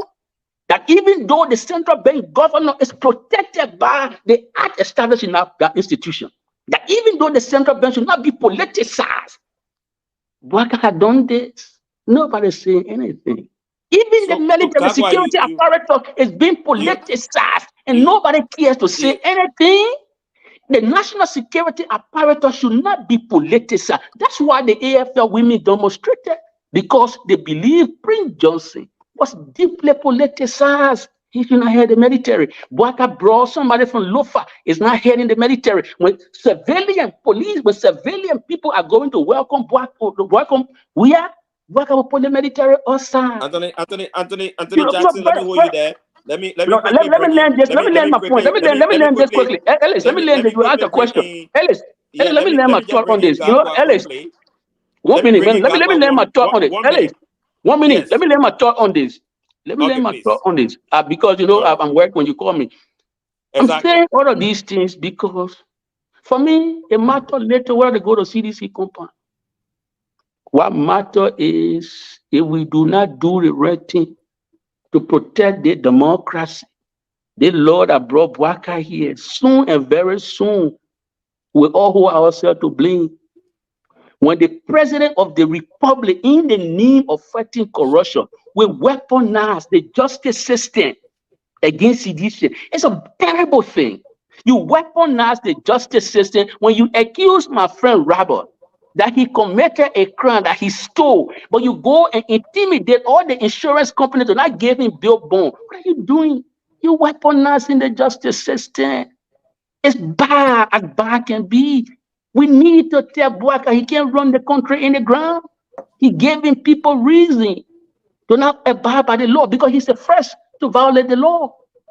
If the president is the first to Anthony violate the law, Jackson, who should Anthony abide by Jackson, the law? Anthony Jackson, Anthony Jackson, please don't go give us 5 more minutes because you just added a new discussion about weaponizing the judiciary. That was not even on the list. But you, so you you just weaponize the justice system. You, 1 minute, you Ellis, just you Ellis, just added you just Ellis, added that one there. You just Ellis, added Ellis, that one there. Ellis, Yes. Ellis. You know, but you weaponize the justice system when you do not go to get what warrant. It's such warrant, and you In fact, zoom into they people's bypassed privacy it. property. It's my understanding that somebody was just giving you $1,000 to issue something. But is that But a but way but to run the but country? Gagwa, what you make of the 3 issues we're talking about? Then we go to having the issues of. I mean, ASI has raised the issue of nepotism, the issue of tribalism, the issue of opportunities to be created for young people, and all these issues that are characterizing the Broadcast administration. Additionally, he's even named about weaponizing the judiciary and all of that. You think this is our problem? You think we I need think some adjustments?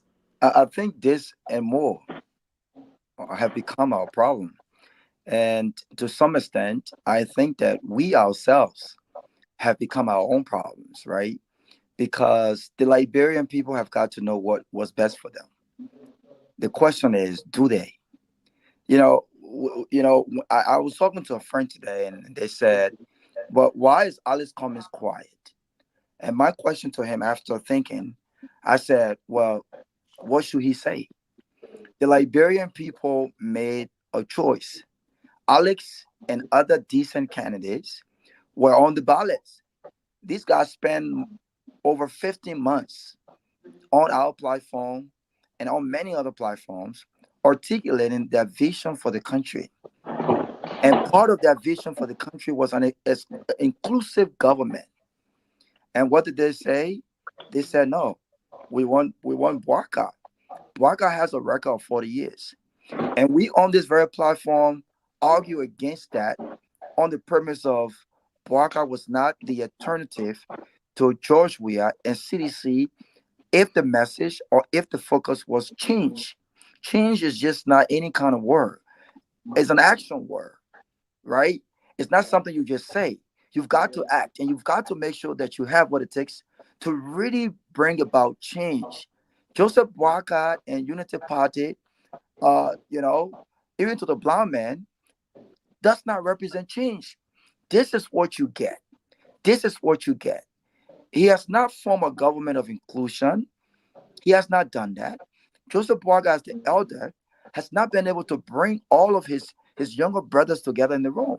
And you can talk about George Weah all day. We can disagree with him all day. But it's clear when he became elected, he had an economic forum where he brought together political opponents from all walks in the country, where discussions were held on national issues. What are your thoughts on this issue when it comes to peace? What are your thoughts on this issue when it comes to youth empowerment? What are your thoughts on these issues when it comes to the economy? People did not like that. Sedition did not like that. They thought he was being too kind. But that was a great thing to do, because after a contested and close election, great leaders go into governance. You want to bring the country together. What has Joseph Boakai done to bring the country together? I have never seen an election so close and so tight as these past elections. I've never seen a president in Africa, before the actual vote are even counted, concede an election. That was an olive branch. So no matter how contested these elections were, no matter how crazy things were, I believe it was an opportunity for the elders in the room to say, you know what? Election is over. Now it's time to lead. Joseph Boakai is not just president for Unity Party partisans. Joseph Boakai is not just president for those who voted for him. Joseph Boakai is not just president for those who yes sir him. Joseph Boakai is president for his worst critics. Joseph Boakai is president for every Liberian, not just for folks in Lofa County. This is the kind of leadership we expect. I didn't expect it, but this is the kind of leadership we need as a country. But we rejected those leadership, and we picked this. So again, look, we've got to lay in the bed that we've made.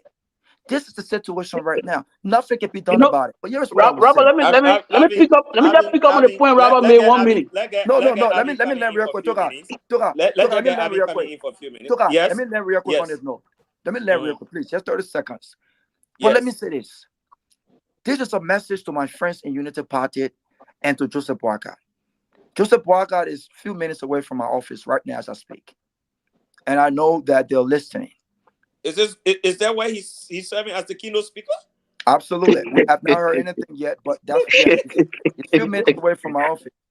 But let me say this. And I heard that the president normally listens to our show by using somebody else's phone. So I know he's probably listening right now. So, Mr. President, let me say this. You've got to be wise. You're an elder for a reason. You've got to be wise. Politics doesn't last forever. Power does not last forever. As seditionists, as Ellen Johnson Sirleaf, as Charles Taylor, as those who've tested power, it does not last forever. You've got to make some wise decisions in the interest of our country.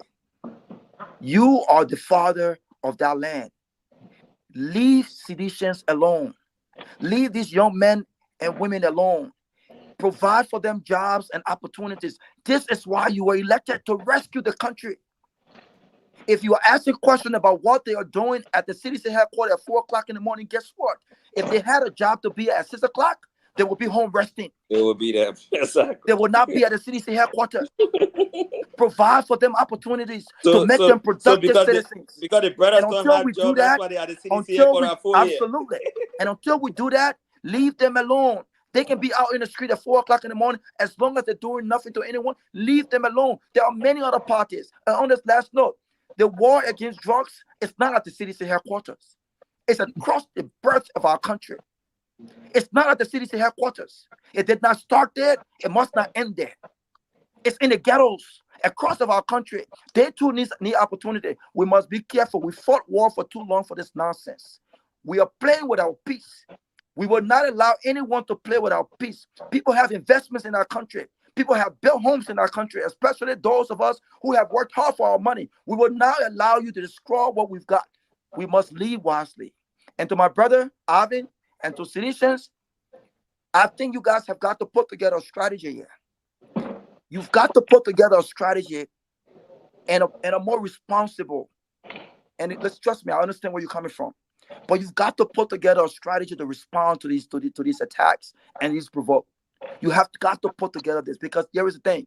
You do not want to respond violently for people to say, well, we told you guys, that's why we were there. And what the government is doing is wrong. It's absolutely wrong. We need some elders in the room, and we need some folks in the room that got sense. Thank you. Thank you, Robert. I mean, we got some trickle stuff from the studio in Monrovia. But Tomalin, you've been making a lot of frantic calls. We've been trying to also get Representative Foko. He's having some internet challenge from his home. So I don't know. I told him to also call directly Tomalin's line, and then probably we can.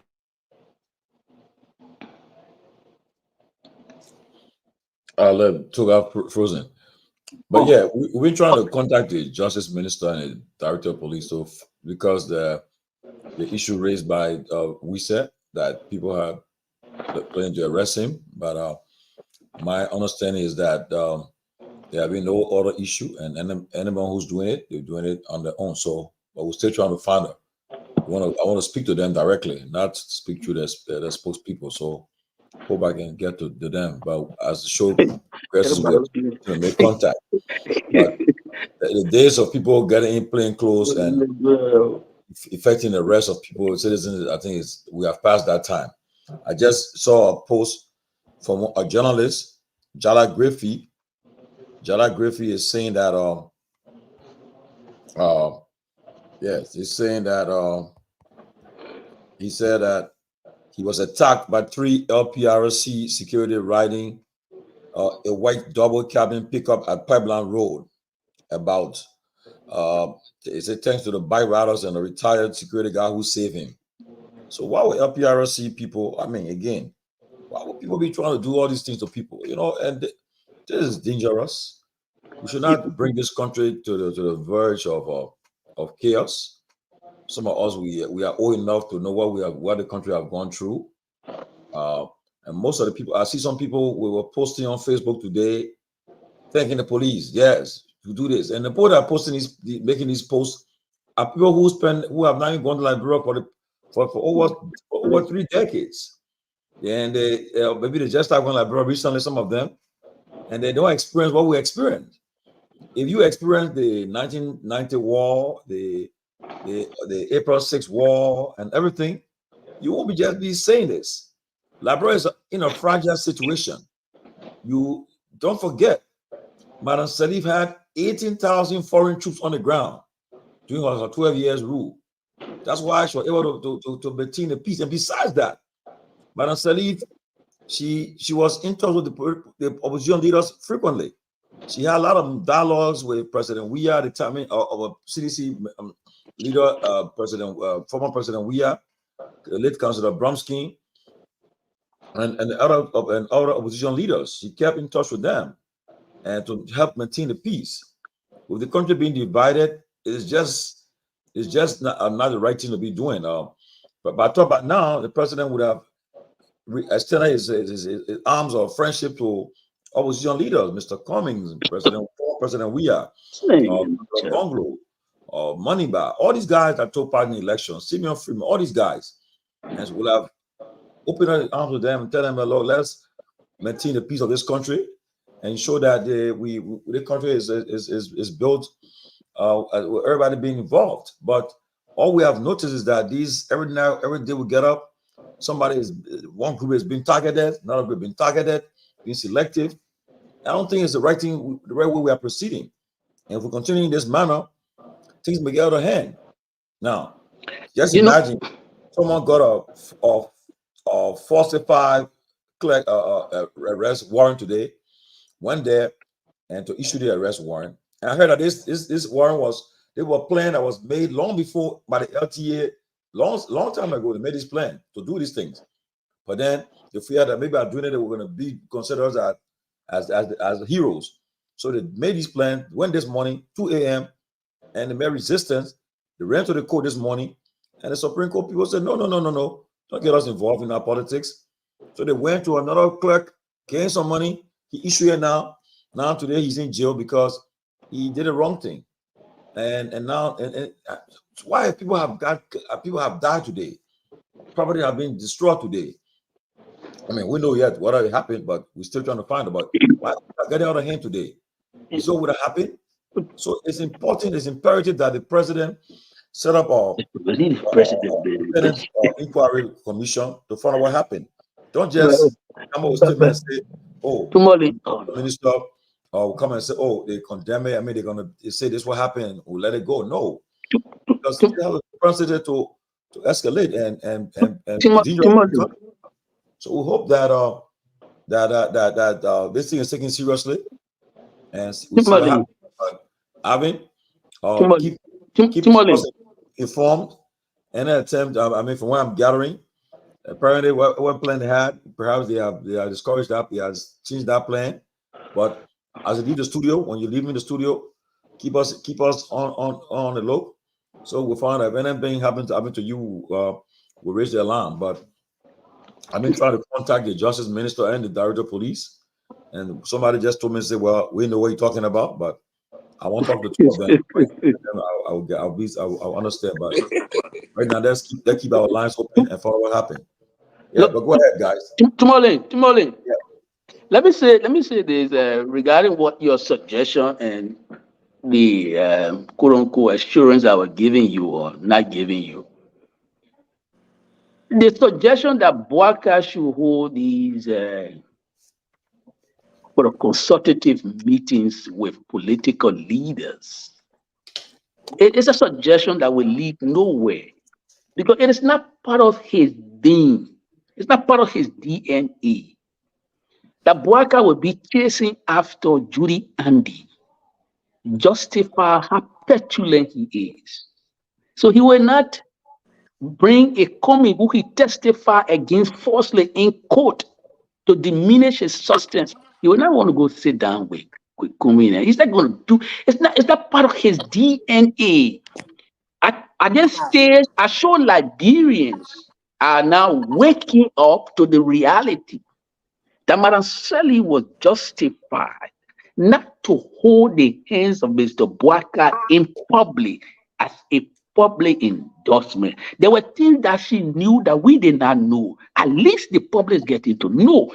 But nobody who wants to consolidate peace in our country will preside over the mass dismissal of Liberians only because they supported the previous regime. If Boaka meant well for the country, he will be working assiduously hard to create a viable economy where people will get jobs. His solution will not be mass dismissal on the basis of political affiliation, even though Article 18 of the Liberian Constitution discourages this action by Mr. President. Article 18 of the Liberian Constitution says there should be no dismissal based on political affiliation. Don't remove somebody from the government because they support the previous government. That's Article 18 in a simplified version. Boaka is doing that. The EPS today, when they say, oh, people behind CDC hard, and look at someone else, so if you dismiss close to 400 or 300, whatever the number is, but let's say if you dismiss a sizable EPS people, where do you want them to go, Mr. Boaka? How is this wise? So I am saying to you, political vengeance is part of Mr. Boaka's nature. He's not going to get over it. For me now, I want a black list. I'm supposed to be enemy because I'm saying something critical. And all of these people who are Nini say critical things against, we are too. The Coffee Wood is a friend of mine. I respect him as a big brother. He's going to sit over there and he will not say a mumbling word about all of the violations that Mr. Boaka doing, the violence he's doing to our law. What will become of them tomorrow? What will become? My friend Tomodona, respected guy, because he took a job in CDC. See how Tomodo ended his political career. Please talk a venerated artist. People say all kind of things about him. Some of them think will even lie. Today, Coffee, you're going to market everything you work for because you want to be security advisor in a regime that flagrantly and blatantly violating our laws, and will go to another political headquarters and institute violence only because you want to be security advisor? When are you going to say your truth? Even the moral conscience of our society, the moral voice of our society, the council of churches, stretching a backbone and criticize, condemn Boaka for corruption, and condemn Boaka for taking the lives of 5 young people in Cape Man.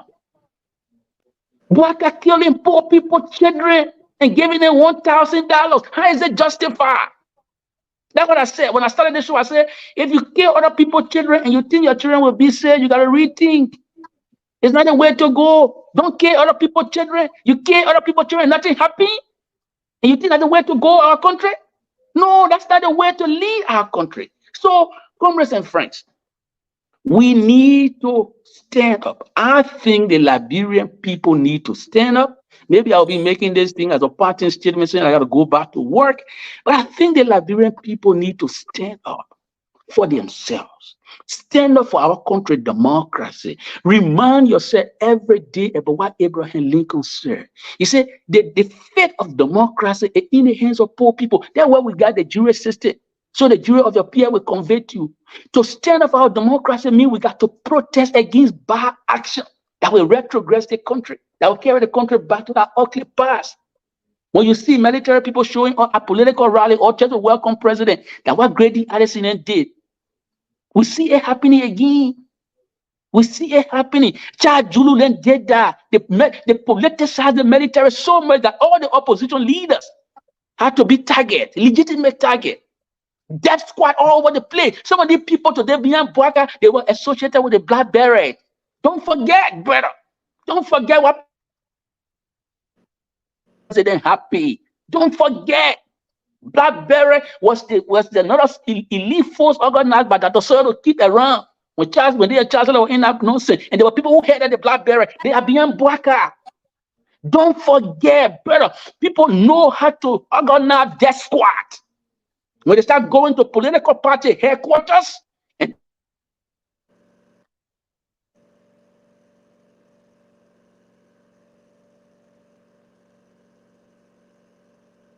All right, I think they call him back to work. Oh, so we had an issue there. So then, I think we pick up with Avin. Avin, are you hearing us? Yeah, sure. Okay, good. So Avin, one of the issues a lot of people, when you just leave power. So comrades. I'm sorry, I was speaking. I was speaking. So comrades. Yeah. All that I'm saying I think off. now is the time. Yeah, I'm closing because I gotta go. I gotta go to work. I'm closing. I'm just saying to all of our friends in Unity Party, the sensible ones, not those desiccated ones who will applaud Bwaka, even if you're doing the worst thing. Adolf Hitler in Germany, who killed all those Jews, even when he started his murderer regime, people were clapping for him. So I know there are people who are not sensible, insensible people will still be clapping for Bwaka, and he lay on Liberians. He dismissed scores of Liberians for supporting we are. Some insensible people, they will be clapping for Bwaka as he does violence to our laws. I'm not talking to those people. I'm talking to those sensible ones. The legs of coffee, who got something to protect tomorrow, who got a future. I'm not talking about the nicotine stealing lips or Dylan who will just spew all lies. These people who are lying today, they can't say anything now. Bwaka embarrassing other day. I'm not talking to people like Dylan there because he is a congenital liar and he will continue to engage in a lying habit. I'm talking to people like Gafwan who from Lofa and thinking like, oh yeah, let me see what I can hustle with Bwaka. When I find out minister again, maybe I'll be able to farm on the campaign. No, you got to say something. If our country is in trouble, we got to speak out. If Bwaka is doing the wrong thing, let's speak out. I know nobody in age 80 will do everything perfectly. But this thing is becoming overwhelming now. The violation is as long as my arm's length, just in 6 months, not even a year. It's concerning. So intelligent people, sensible people need to now speak out. That is the surest way to sustain peace. That will be the surest way to consolidate the peace. If we do not do this, because every action has an equal and opposite reaction.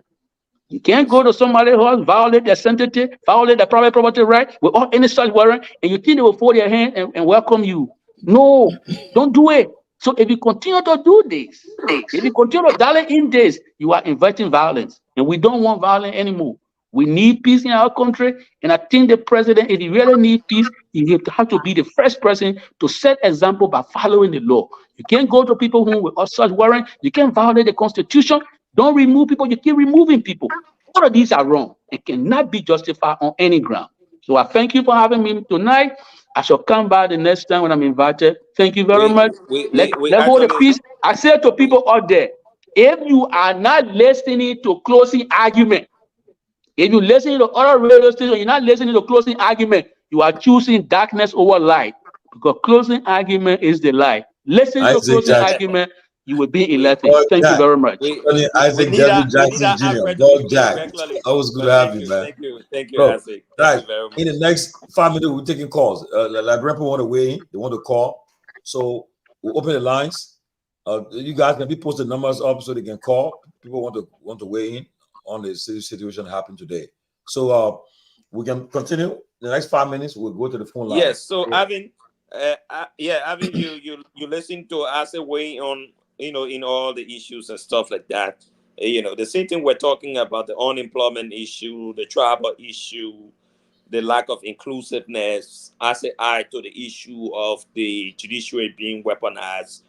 Do you think these are issues that have characterized the Boakas administration, and does he need to fix them? Well, like I've said, and I continue to see, the government of the Unity Party and its rescue mission obsession has not provided a clear policy direction about how she intends to govern the country.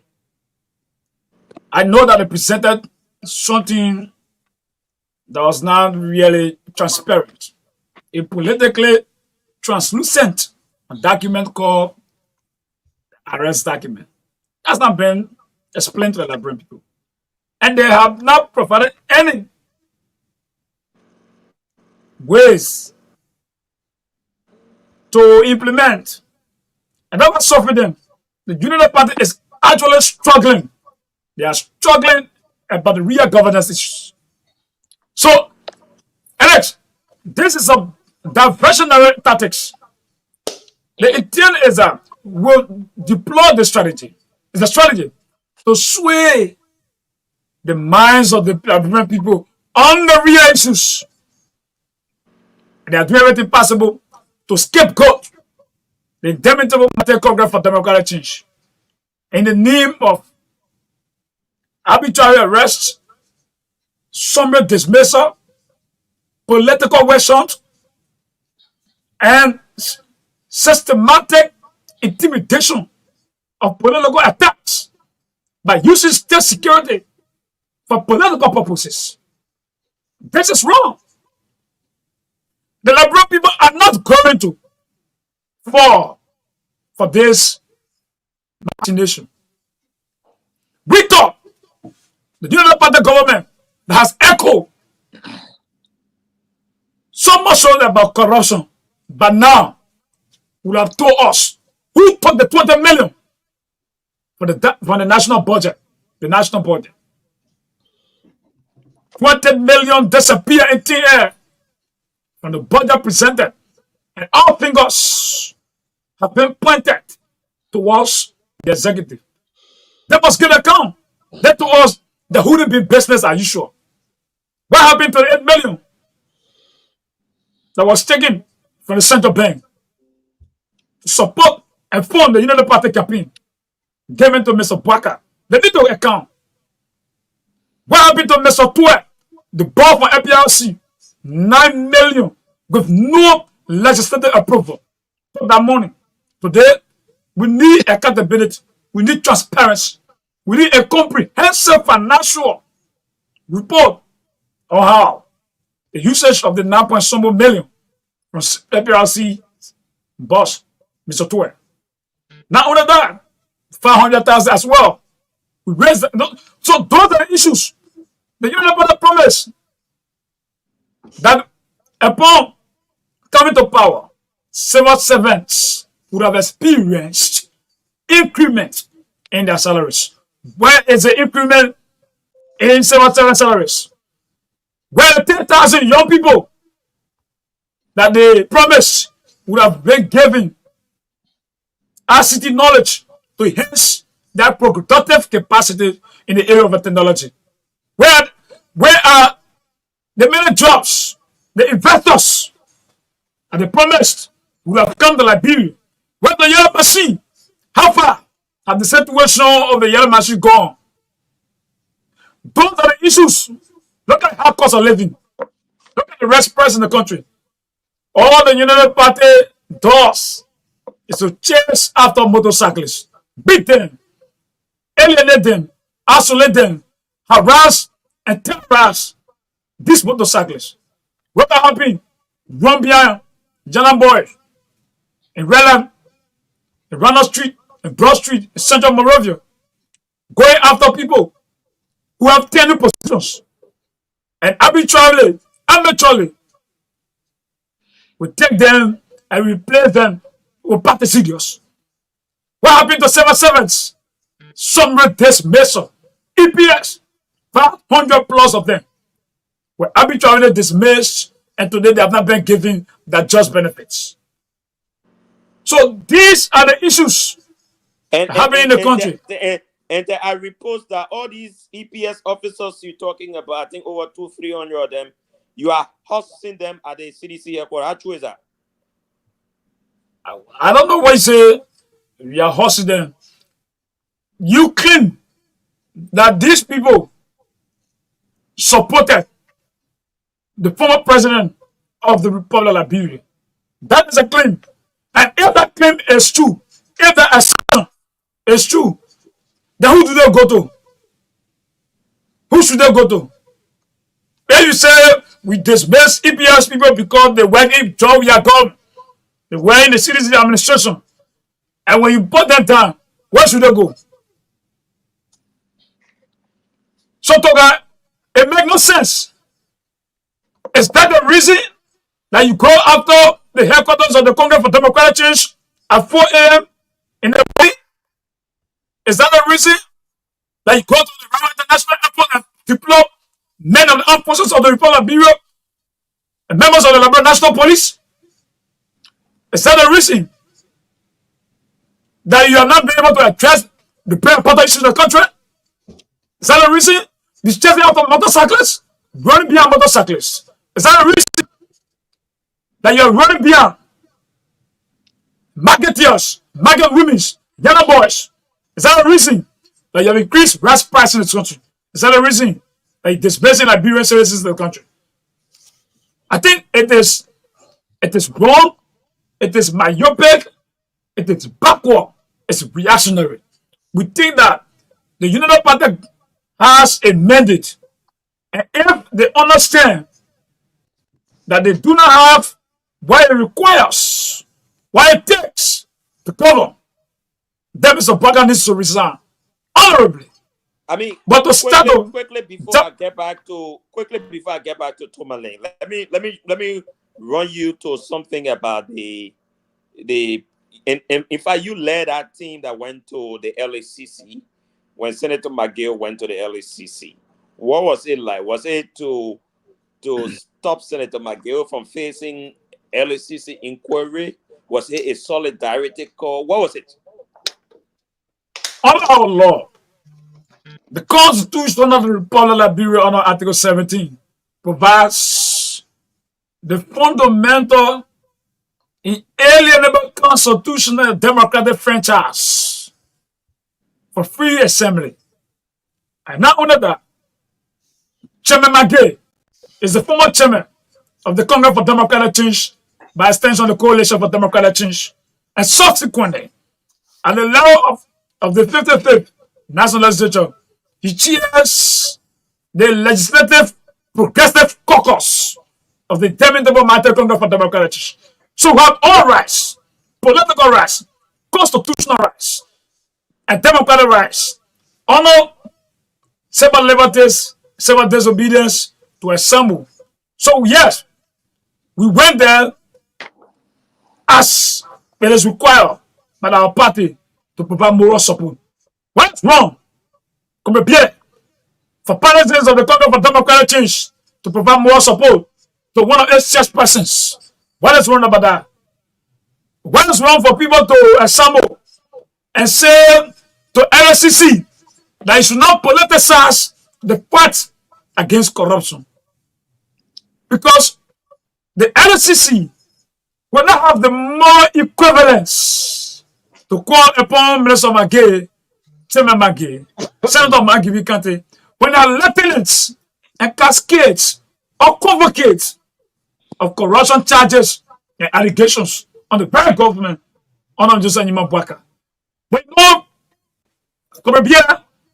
the real intent, the reason behind this particular call or Temamagale LCC was to divert his attention because Temamagale and the list of Representative Musa Hassan Penity are part of the few lawmakers that raise legitimate legislative oversight over the mysterious disappearance of $20 million United States dollars from the national budget.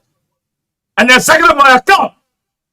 So in order to divert, thwart, and manipulate the fight against that process, the guys deploy this elementary political chicanery and diversionary tactic. So that was the reason.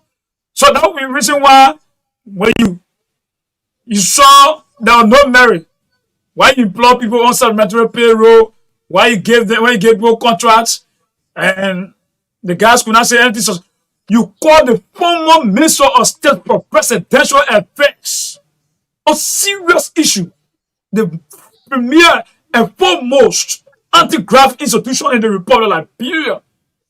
The whole world was expecting you to ask real question about if there was real money stolen in the country. We're not going to go ask the man what you employ people for. You wasted the people time. So, in a sense, the abuse of power, it happened during the time of Samarkand Doe, it happened during the time of Charles Taylor, it happened under the United Party 12 years, and it has been repeated. And that's what George Satayanas once said, that those who refuse to read history are bound to repeat the mistakes of the past. And so we want to be clear. I think we want to be emphatic. Are we set for? Yeah, you gotta go to the lines. The full lines. The lines are open now. We set for some calls now. Yeah, we're gonna take calls now. Yes. So if you're following, you can come in with your calls. Thank you. Our studio is back on. Those of you listening to Truth FM 96.1. Those of you in the US, you can follow our Facebook feed. You will see the numbers that you can call to participate on the show. We want to give the public a lot of time. I mean, too many things happening in the country today. A lot of people follow all these issues from around the world, so they really want to participate. So we want to have the public to have a say. Hey, caller, go ahead. 077-728-5961 are the numbers for you to call. Good evening. I got somebody in line already. Quick. Hold on, we got somebody from Tomalin's line. Go ahead. Hello, guys. Good evening to everybody, and good evening to Liberia. My name is Ambassador Jimmy, and I've been following the show from Grand Rapids, the state of Michigan. Guy, I want to first of all thank you guys for the wonderful discussion, and thank you to the guests in the studio for the expose. But guys, let me just say it clear, man. I don't think we are ready or Liberian ready for what is ongoing in our country. It is time that we sit down and discuss the issue of development. To go to do such a thing, go to the party headquarters, they need to set a warrant. And there's nobody will even to make sure that the proper mechanism, allowing people achieving live bullets, do all kinds of stuff, making people on our team. It's threatening people on the international scene. And it's so unfortunate for all the who came to the US to lobby for a job, listening to the whole of Liberia that do stuff. If you see such a thing on the internet, okay, 1 minute. Yeah, 1 minute. Shame our nation. Okay. So I want to advise that the government try to put in control and make things happen for the Liberian people. Thank you. Not to scare people away. Thank you.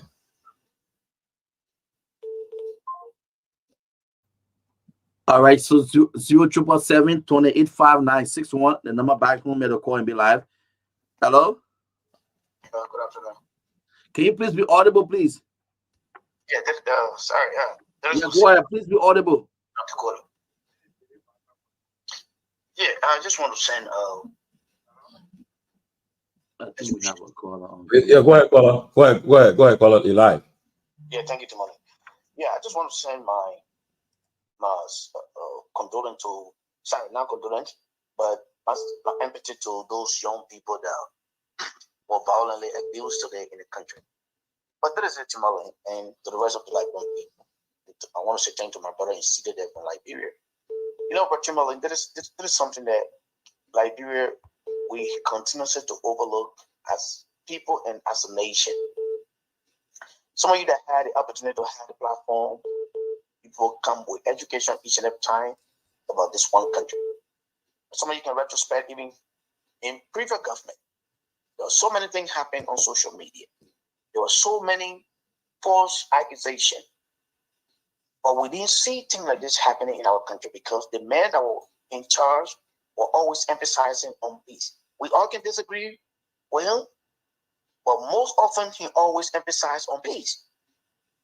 But imagine just 6-7 months of a sitting government.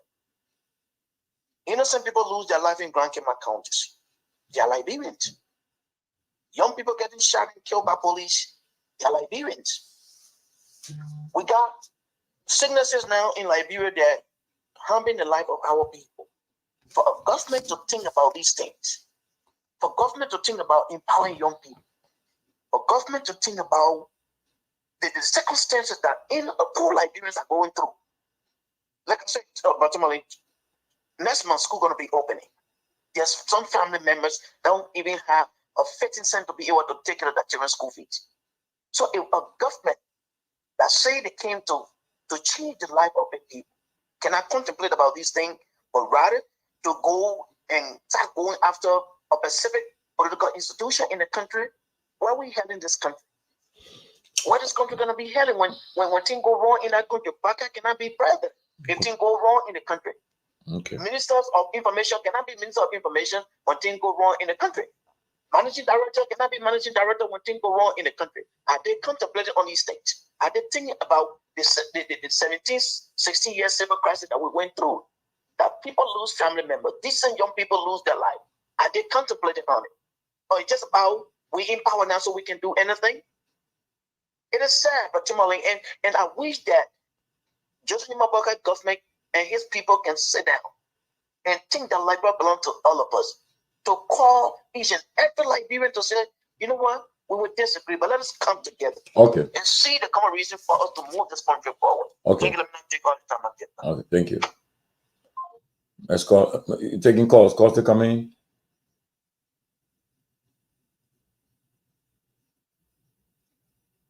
I'll keep taking calls. Call on come in. I'll keep taking calls.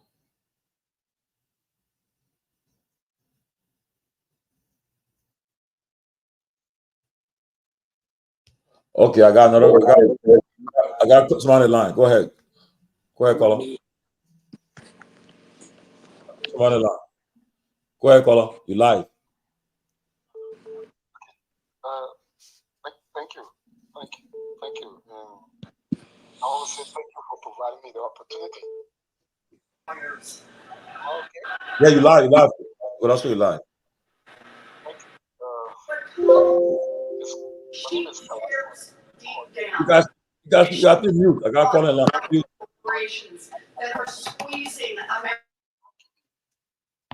Yeah, go ahead. Go ahead. You live. Basically, first of all, let me say very thank you to my brother Toga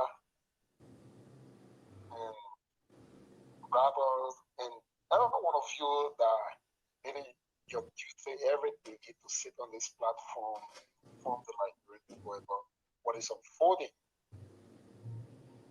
And I listen to Isaac Jackson very well. And let me also say a very big thank you to Alvin Wilson. You know, a young man that I've started to admire so very much for his stand on many critical national issues. And today was one of these days I extended my thanks to him for what he did, you know, standing for the right of some underprivileged young people. But, you know, Tomalin, yeah, what is unfolding is unfortunate. And I know for a fact that former President Weah places call to his former counterpart, President of Ivory Coast, Nigeria, Gambia, and other neighboring countries, Sierra Leone. has expressed his dissatisfaction about how Mr. Boakai and his team are proceeding in targeting certain group of people who they believe are not members of the Unity Party. The former president clearly expressed his disappointment in Mr. Boakai for his deliberate actions in the level of provocation that is being meted against his people. He has said that clearly, and he's not taking it lightly.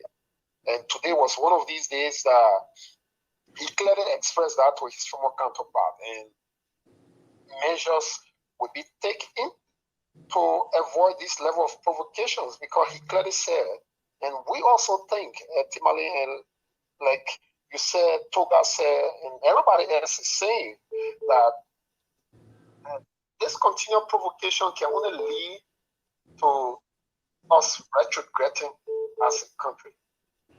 We believe that Mr. Boakai cares less about what is unfolding in the country, and that's the reason why some of the steps that he has taken and some of the provocation against the CDC and its partisan, he has not done anything to stop it. And that's the reason why you see the information minister, who I believe don't have any standing or has nothing to offer, will be coming out clearly to make some of these statements against a certain group of people in the country. Anybody who believes that, yeah, they would just do it and say, okay, we'll just do anything and let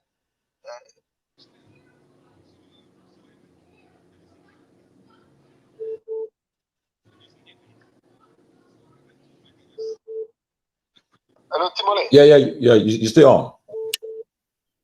Okay, sorry, the internet was giving me a little bit of problem. So, like I was saying, what is happening in Timale, and anybody who's not in Liberia, and you saw some of the things that happened today, they only carry your mind back to the war day. November 7, I was at the party headquarters. Today, I was at the party headquarters. I saw the way the police aggressively engage people with no weapon, people that were at their party headquarters, and they were engaged aggressively by the police.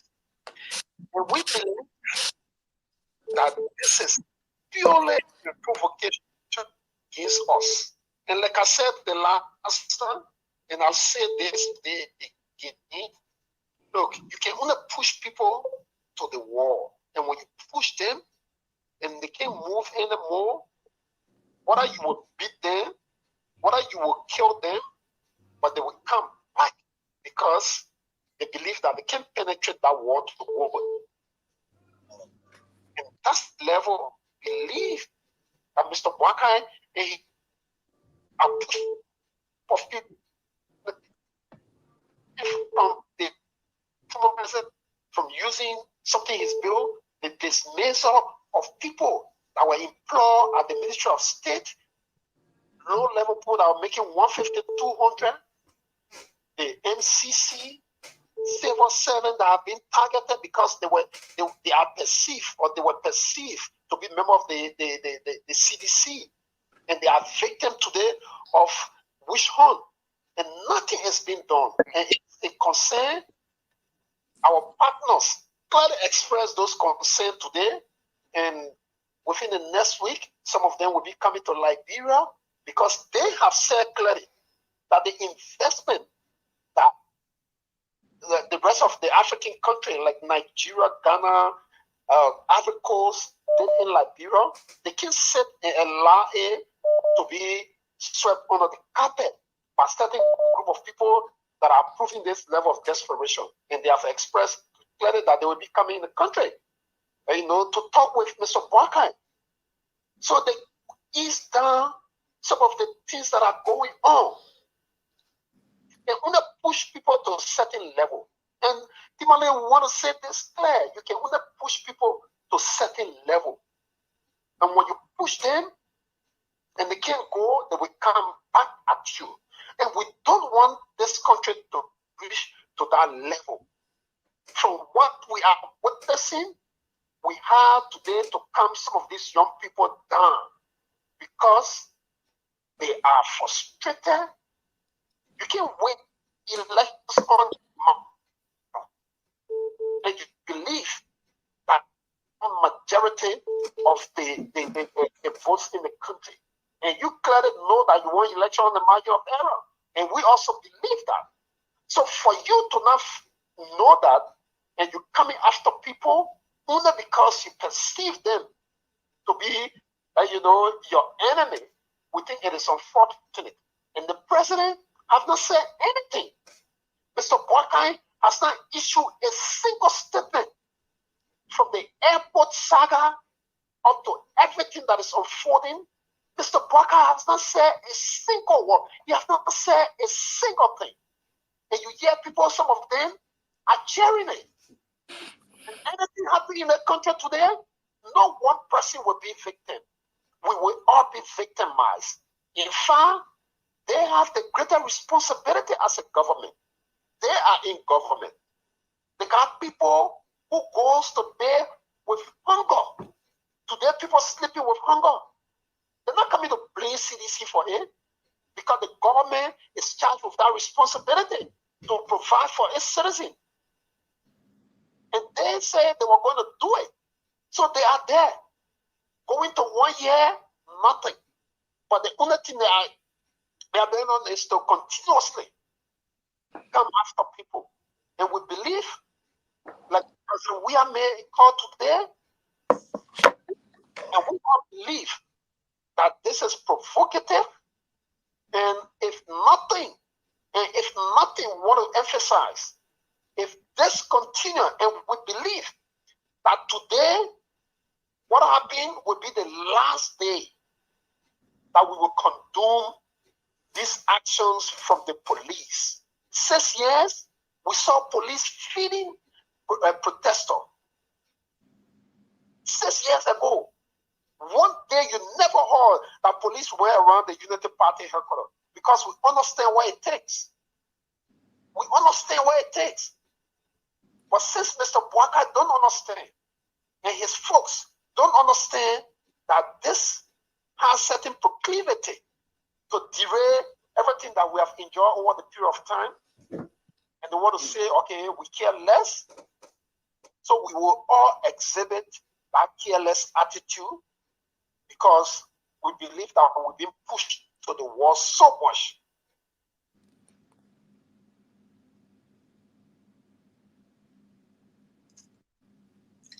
Okay, that was the former presidential aide, Sekou Kolasco. Just confirmed that former President Weah spoke with the Ivorian President Ouattara today, the Sierra Leonean President Mada Bio, the Nigerian President Tinubu, and the Ghanaian President Ado. So, and hopefully in the next few days, weeks or so, they may be visiting Liberia to meet with President Boakai. So Toga, a press release can come out with that one. I trust you, buddy. Go ahead, take off, guys. Exactly. I trust you. You got some calls from whom? Yeah. So let's see what we If now we take the neo-progressive to come in. Go ahead.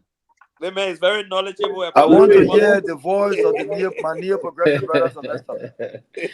Look, I just saw your post. Actually, I actually Go ahead.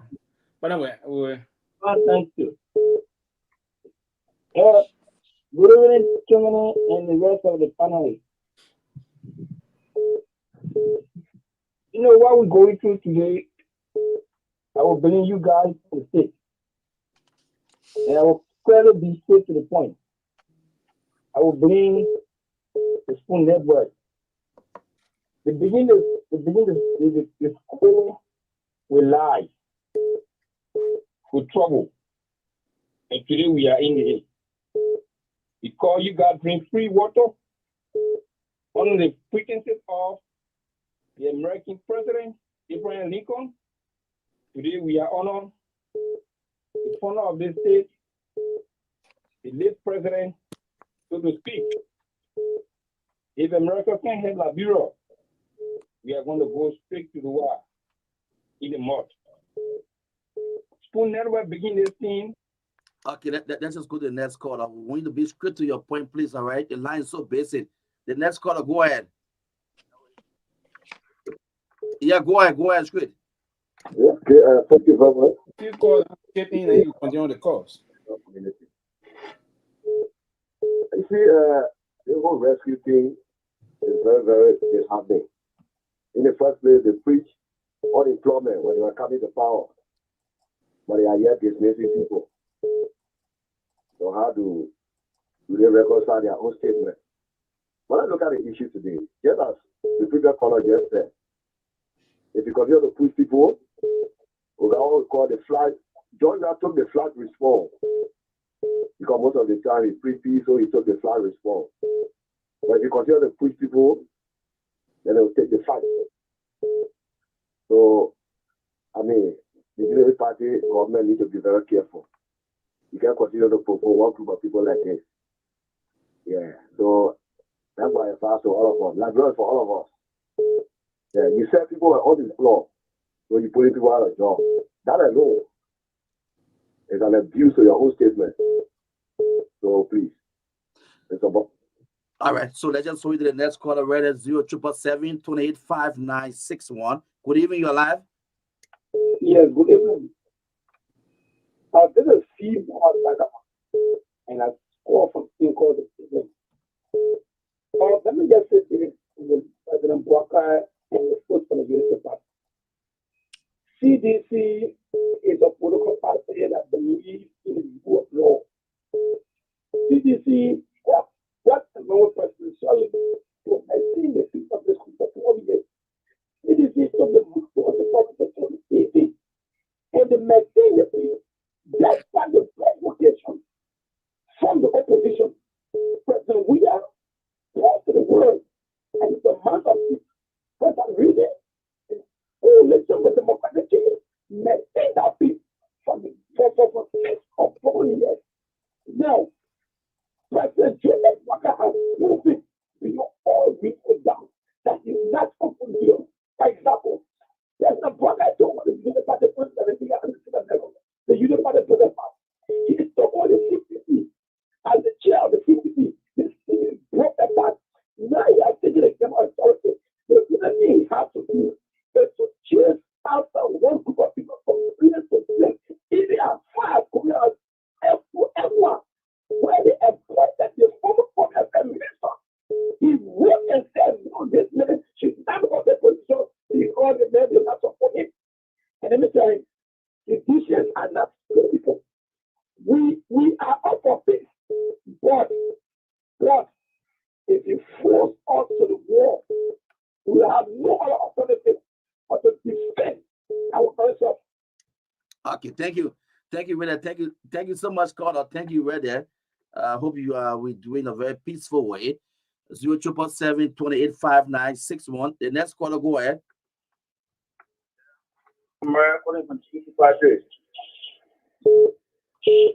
Yes, I would like to thank you for the show tonight. We'll call on this government, Honorable President Joseph Walker, to please maintain the peace. You just as well as someone get a message of peace every day, and we are listening to it. But we are calling on the RT people come on to please are professional and let me please engage the protester in a very decent way. President, we have until this country for 6 years. Because he wanted peace, he inherited peace from President Early and he maintained it. Then President Brocker knows this. Decision are not police people. We are all Liberians. And we need Liberians to be in peace. But if you continue to engage decision in any other form and manner, then you need mindful. There is a root of an engagement. So every opposite there will be a supportive reaction. Well, thank you. Thanks for calling. And we pray that we all do in a very peaceful manner. 0777-285961. The next caller, you're alive. Go ahead.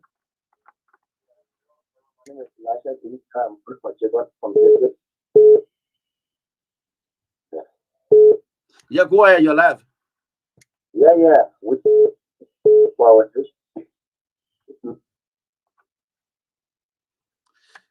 Why we lost that caller? Hope you can call back. The next caller, go ahead. Good evening, David.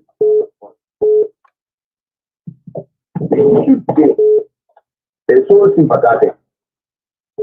But then look at it. My dear, you are not saying, just call for TV here. The issue of drugs is killing our children. There's my party in your house. The drug dealers will go, the drug addicts will go and then take a check on your line. If you go ask them, they will take or seizures for you. So they must issue a warrant wherein our own children can go take their drugs and give it to the children. So when they're taking their drugs trying to take their children and take the drugs from them, then it becomes a bad thing. These things. People are not, the men are calling to the party, you know how many you are falling here. All right, so they're holding them a minute after the poor party. You go get drugs from. The next caller, okay, it's okay. It's okay. The next caller, go ahead. Yeah, you're alive. Go ahead. I called tonight to make this clear to the military people. We need to go to your brother. I want him to understand the issue about the Rwandan war, where people were going from place to place, killing people. The Tutsi and the Hutu crisis. And I met tonight, the egg is almost a crack. You understand? What happened today at the CDC compound? It was going to be the last day when they repeat on a serious note. The bloodshed that will occur in this country will be too nasty. Because when police will be gathered and stuff, we will go there and blaze it up. No. We can't do that. We can't do that on this platform. Sorry, taking off. We can't do that on this platform. Sorry. Just maybe 2 more. Go ahead. And let me say what to all the girls are telling Shibu Carrasco. So let me tell you something today. The first thing is not to condemn the violence that happened to the CDC Ecuador. This should not be taking place in our country. We need peace in our country. And it is wrong for one person to there be, and always think you picking for only person is not correct. We will try to react one other day. It's wrong. I just tell you, the party people, Satan is not on the year. We can't let power. You know what I'm saying? You treat him all the day. Why think we come back to power? How do you expect for us to run this country?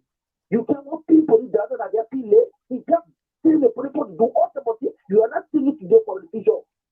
That's how you want to run our country. Is home, Mr. Bobby. See that today, just we are rescuing many cases. What you be in the way, Mr. Bobby? How you running our country this way? Look at today. Don't share over there today. That's how you want to rescue what we want to see. Let me get there before jumping in. If the people want to kill us, they will kill us, but we're not with them for this. Why they attacking the city here for us? We are attacking will be attacking another way. All right, no, we're not attacking anywhere. Nobody going to die. Thanks so much. Go ahead, caller. Yeah, Tomalin, good evening, brother, and good evening to the guys in studio, you and Liberian at large. This is Abraham calling from the United States. Liberia is at a crossroad, and today's activities in Liberia are very troubling. But what makes it much more troubling is the arrogant verbosity that was exhibited by the information minister today. Jeremy Pierre, he was so arrogant and very, very, they feel entitled. For him to even, I don't know what it is, a selective amnesia, but for him to even come on air to state that where had this happened before? Jeremy Pierre, where were you when the likes of your former chairman, Wilmer Pate, staged a protest at the court when Senator Sherman was indicted and taken to court? The lives of Pierre accompanying Senator Sherman to court. You didn't break the whole lot, but didn't come down. But for you to come and stand on the podium when you are leading by sheer margin of error, you are leading a divided nation. to feel entitled that yes, Unity Party is entitled to do certain things in our country, but hey, no, other political institutions are not entitled to. That's entitled. That's an entitlement mentality, and it's arrogant in nature. It needs to be called to book for this kind of irresponsible behavior. The gross disrespect. Talking about, or the president just supposed, President, we are just supposed to sit there and allow the culture of impunity. What planet is a young man living on? You're not ruled by this country by majority, but for you to cut the verbosity, the arrogant verbosity, it needs to be called a book on it. Tomalin, this country is heading nowhere. This is high level of irresponsibility being exhibited by people, and Joseph Boakai being the president. His silence is deafening. He says nothing absolutely. The culture of impunity. People are dying on a daily basis emanating from Kidman and today's CDC headquarters. It needs to stop. If you have a country that had a history of this kind of brutal civil war, why can't that serve as a guiding principle for any leadership? Or rather than continue to vandalize and brutalize people, and you think that they're going to clap for you? They need to stop that, Tomalin. But all Liberians are all Liberians to stand up to this kind of irresponsible leadership in our country today. This is not a sacrifice that people made today that has compared a buck of Liberians to be in the diaspora today, calling other homes their homes because of civil war. People need to learn those things. If Jared Limapia don't understand that, by the way, he was in self-imposed exile in the United States here. And today for them to be in Liberia, ruling under the margin of error leadership, and to feel entitled, it's sad. But people need to speak up. You cannot silence the voices of your Liberian people. It ain't going to happen. Thank you, my brother. Well, guys, we got just roughly 21 minutes, so let's do a wrap up. Once again, today the former president of Liberia, His Excellency President George Manneh Weah, spoke to his former counterparts, Julius Maada Bio of Sierra Leone, Bola Tinubu of Nigeria, Alassane Dramani Ouattara of Cote d'Ivoire, and Nana Akufo-Addo of Ghana. About the issue, the crisis in Liberia today at the CDC headquarters, and it was assured that they will be making intervention by visiting Liberia soon. So let's move on, and we'll go to Alvin Wissa for his closing comments, and then the other guys can do their parting comments. Thank you. Thank you. Let me say thank you to you, Tomalin George. Let me thank you as well, Comrade Bielet. Let me say thank you to all of the panelists for the opportunity being provided to give you an evidential panorama, an evidence-based play-by-play commentary of what occurred at the plain view, full view of members of the international community, members of our development partners, ECOWAS, the mass media, the independent media, and the broader masses of our people. It is sad times in Liberia that the peace and stability of our 5-year democracy that we all fought and invested into has been jeopardized by a creeping dictatorship in Joseph Boakai and his political stooges and surrogates. We want to say this to Mr. Boakai and his legs and the few Unity Julius, that you did not come to power on popular mandate. Let me reiterate that Mr. Boakai, you did not come to power on popular mandate. The power that brought you to the presidency is still fragile. It is not only fragile, but relatively fragile. And because it is on the margin of error, it means that you do not have legitimate democratic popular support in the context of the sovereign masses of our people who have the authentic support, the grassroots support, the democratic support. So we know the strategy of Tomalin George. Let's go after the CDC. The CDC will not demonstrate. The CDC will not protest. The CDC will retreat into cowardice. We will beat them with silent critical forces. We jail some of them. Then we start to bastardize and circumvent the state, the resources, and then deploy a system of authoritarian and totalitarian kakistocratic form of government. Like the way it was under Samuel Doe, it was under Charles Sitler. The ruthless dictatorship of these black fascists, they came here and saw what happened to our country. But let me say this to him. If Eli could not destroy the interminable mighty Congress for Democratic Change, this dispensation of the United Partisans, led by Joseph Nyeman Pwakas, and their ruthless attempt is not going to work on the CDC. The CDC as an institution, the largest mass-based revolutionary movement in the history of this country, is going to do everything possible to ensure that she exists in the political context and she exists in the underground movement. She exists into Nkonto Wesisui to defend its revolutionary belief system, ideological precept, political construct, and ideas that drive the politics of democratic grassrootsism. So we are not intimidated. Like we said, too many jobs, as per our intelligence, but tomorrow they'll be attacking. I said that to you a few hours ago, or minutes on the show, that there is barrage of well-armed plain state security elements that are now gallivanting and parading the 2 FM station, asking for my arrest. I said that to you. You do not expect Grand Common and the rest of the people to tell you that intent. That they did not express that to you. When they attacked the headquarters this morning, they will not say that to you.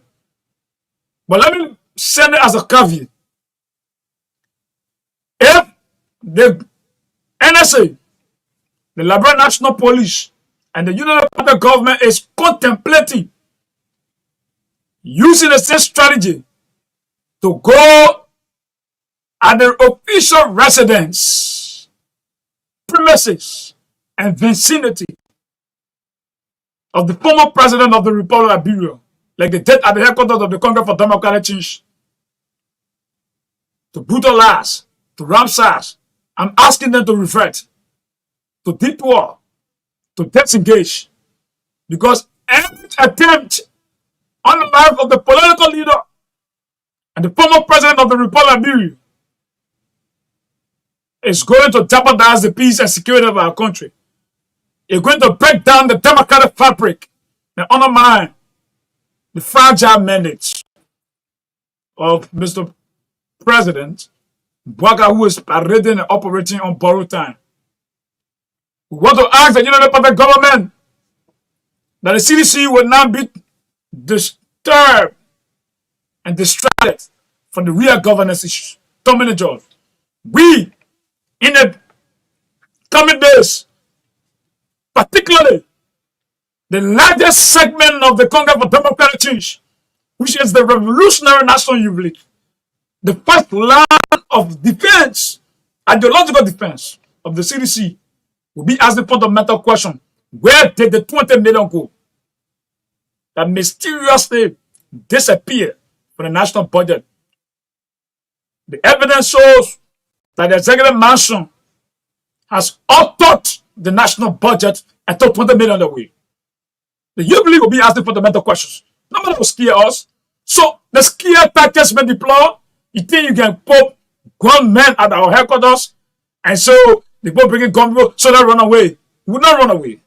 This is a country of equal citizens. Equal citizens. Insofar you have your right to govern, we do have our right to exist.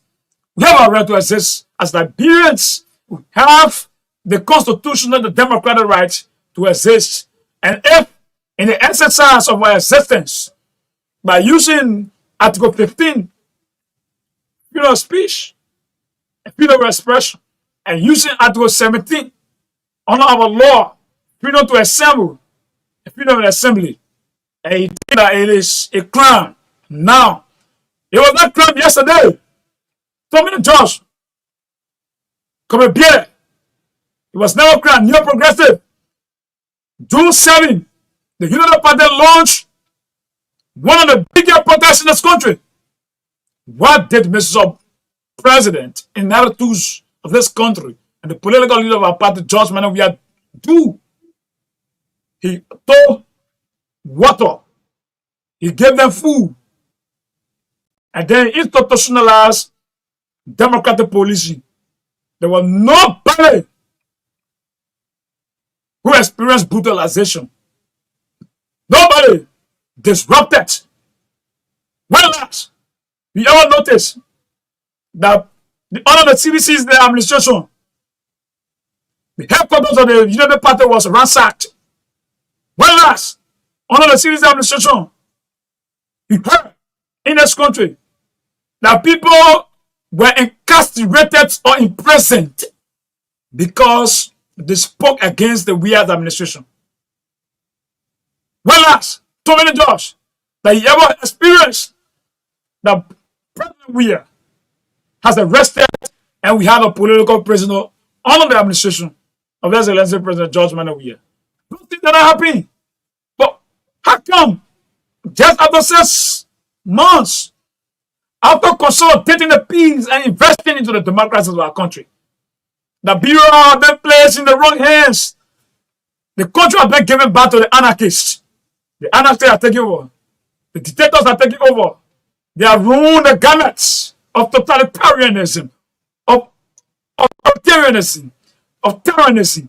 They are coming after to put up the democracy. But we will not sit and allow the democracy to get on fire, to get a place. We'll do everything possible, peacefully, democratically, politically, and legally to ensure that the CDC remains insurmountably prepared for the greater challenge come 2029. We know that tactics. So we're not surprised. I want to say thank you. Let me encourage all young people under my voice as the acting chairman of the Revolutionary National Youth League of the Intermittent Martyr Congress for Democratic, not to fear, to stand up, let it remain resolute, remain mobilized across the 15 sub-political divisions of the country in the 17 districts of Massachusetts County. If you are in the diaspora, you must provide your more revolutionary support. And the CDC in our lifetime will not decimate. The CDC in our lifetime, we have seen more of this oppression yesterday. The CDC has survived that. We survived the greatest attack, November 7, 2011. But again, Tomalin George, the CDC of 2011, November 7, is not a CDC of 2024 in the current political dispensation. Let me say thank you ever so much for the time. We ask Mr. Baka to deal with the bread and butter issues, start running behind motorcyclists, start going after civil servants, start dismissing our people, go in the various hospitals. The hospitals are empty, the clinics are empty, no drugs. It's a responsibility. The high cost of living, things are getting tough. It's a responsibility to provide jobs and not to be threatening people and be dismissing. So stop the extrajudicial killing, stop the intimidation, and stop the harassment. Thank you ever so much. The party remains supreme. Long live the Congress for Democracy. It is a pleasure giving me such an opportunity. Yeah. Thank you. Okay, Avin, we said thank you so much. Avin, we said comes from the Youth League. It's about time for us to do our parting. Let's go. I don't know, but New Progressive, you want to whine on all these issues. If it's actually parting you want to do, because too many probably they want me to talk, then y'all can just No, but go ahead. Go ahead. Look, Because so please, I do. will take 1 minute. I think we can give you some time. Deal progressive. Deal progressive. We all give you our time. But Just wrap up for other audio progressive. 5 minutes straight. It's actually No talking. no, it's actually a unfortunate day today.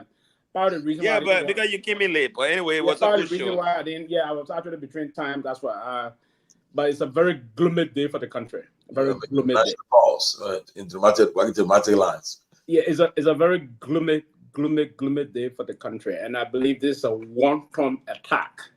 But before I move further, I will advise the acting youth league chair when he's on any other show moving forward to come down a little bit so that he can send a message to the people in the communities, the market women, the children of the market women, the ordinary people in the community, so they hear what this government is doing to ordinary people. I mean, you need to be very effective in this kind of a communication. That's where strategic communication is required. You need to speak to the consciences of those people in the community. The old man sitting around the radio, the old man sitting there, most of those that are listening to Truth FM now, they will find it very difficult to understand most of what he was just saying. They need to understand the terrible things that happen today to the folks. So you have to be strategic in communicating this kind of a thing at this kind of critical time. That's my advice to him moving forward. Do that. He's a very good communicator. He communicates very well. But we that did communication at that kind of time, we effectuate what we call strategic communication so that you send the communication down to those that need to get the communication. This is very pivotal towards protecting our country peace. You saw the ordinary women today, those women that normally do their 24 or 48 hours prayer for the country. This attack was unprovoked. And as he indicated in his statement. In fact, those women were even tear gas. Yes. As he indicated in his statement, the June 7 protest, that was a massive protest that will dethrone a democratically elected government. That protest, June 7. There was a massive protest. And that protest, in other words, it was tantamount to abrogating the constitutional authority. That protest, June 7. It was almost a protest like trying to overthrow a constituted authority. What did this president do? He sent a special emissary to the Capitol building to meet. I can remember, and then Busman. So the president did not use lethal force against unarmed individuals that were protesting, according to them, their constitutional responsibility. There were no lethal force news at that time. No lethal force news at that time. And to see a president that peacefully transfer power, that you are attacking his party headquarters in the name of drug enforcement officers going for drugs and the rest of the story. I saw the Liberian government release the put out. It's troubling. And it's about time that it's strategic that there's some diplomatic scene, because the situation is still very fluid in terms of the way we're headed. So some diplomatic intervention would be very important, but there should be this caveat sent to them that they should disengage this kind of a thing. It's not good. It's not going to help the country peace. Mind you, the country is still fragile. Our democracy is still deeply fragile. No one should think that because we're being consistent in terms of having 3 successive elections democratically, that the country cannot revert to chaotic and unseen circumstances that were very devastating in our past history. It is possible the country can. And the reason why I'm afraid of is that we have a lot of trained men that are unemployed, ex-combatants that are unemployed in that country. And that was, they don't understand. We that understand the threat of security, that studying the process of security science, we try to advise them to be mindful. Because where you have trained ex-combatants, though demobilized at the time, they can still be remobilized in terms of their own frustration because of what is unfolding in the country. They will take seize of the matter and plunge the country into more chaos. You are the ruling establishment. You're carrying up responsibility. That's one of the reasons why people thought George Weah was a scared president. He was not a scared president, but he was trying to protect the sanity of the democracy we have. He's not scared. He was not a wicked president, but people thought he was a weak president. He was not a weak president. He was not a wicked leader. But what he did, he struck the balance in protecting the democracy of our country. And that's what any sensible person would do if you're president of a country that went through a devastating 15, almost 20 years of civil crisis. With a lot of people that are trained to shoot guns.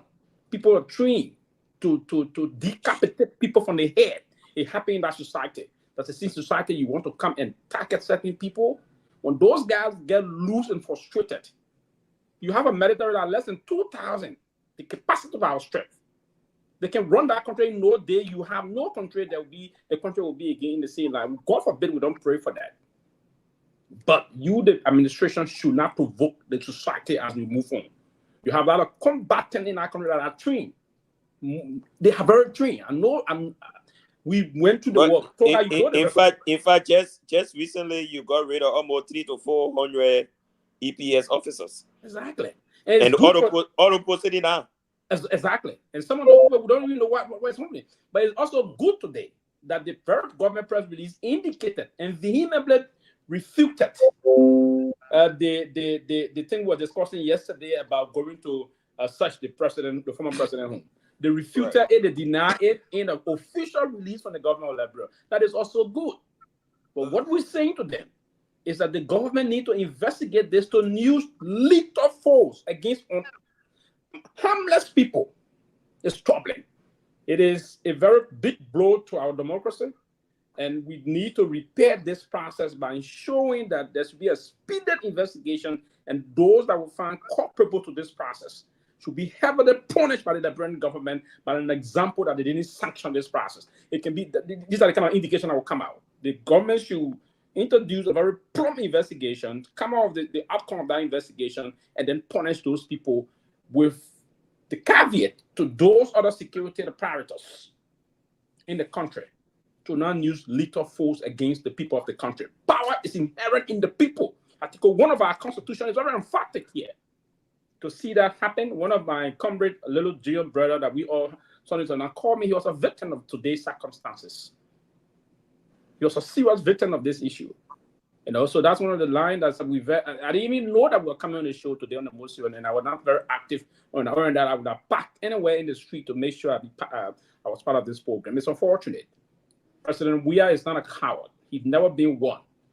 And the reason why he was named Peace Ambassador is because of his trend and the way he managed himself moving on. He's not a coward.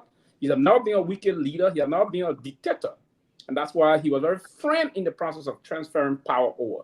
I mean, we don't have time. I will rest here, but want to show the Liberian people and also call on the CDC via the leadership of President Weah. And one of the magnanimous and very diplomatic line he chose today was to extend this line of extending a process of engaging with the ECOWAS leader. And the swift manner the ECOWAS leader responded is good, meaning there's reason now to say, hey, we are not the problem.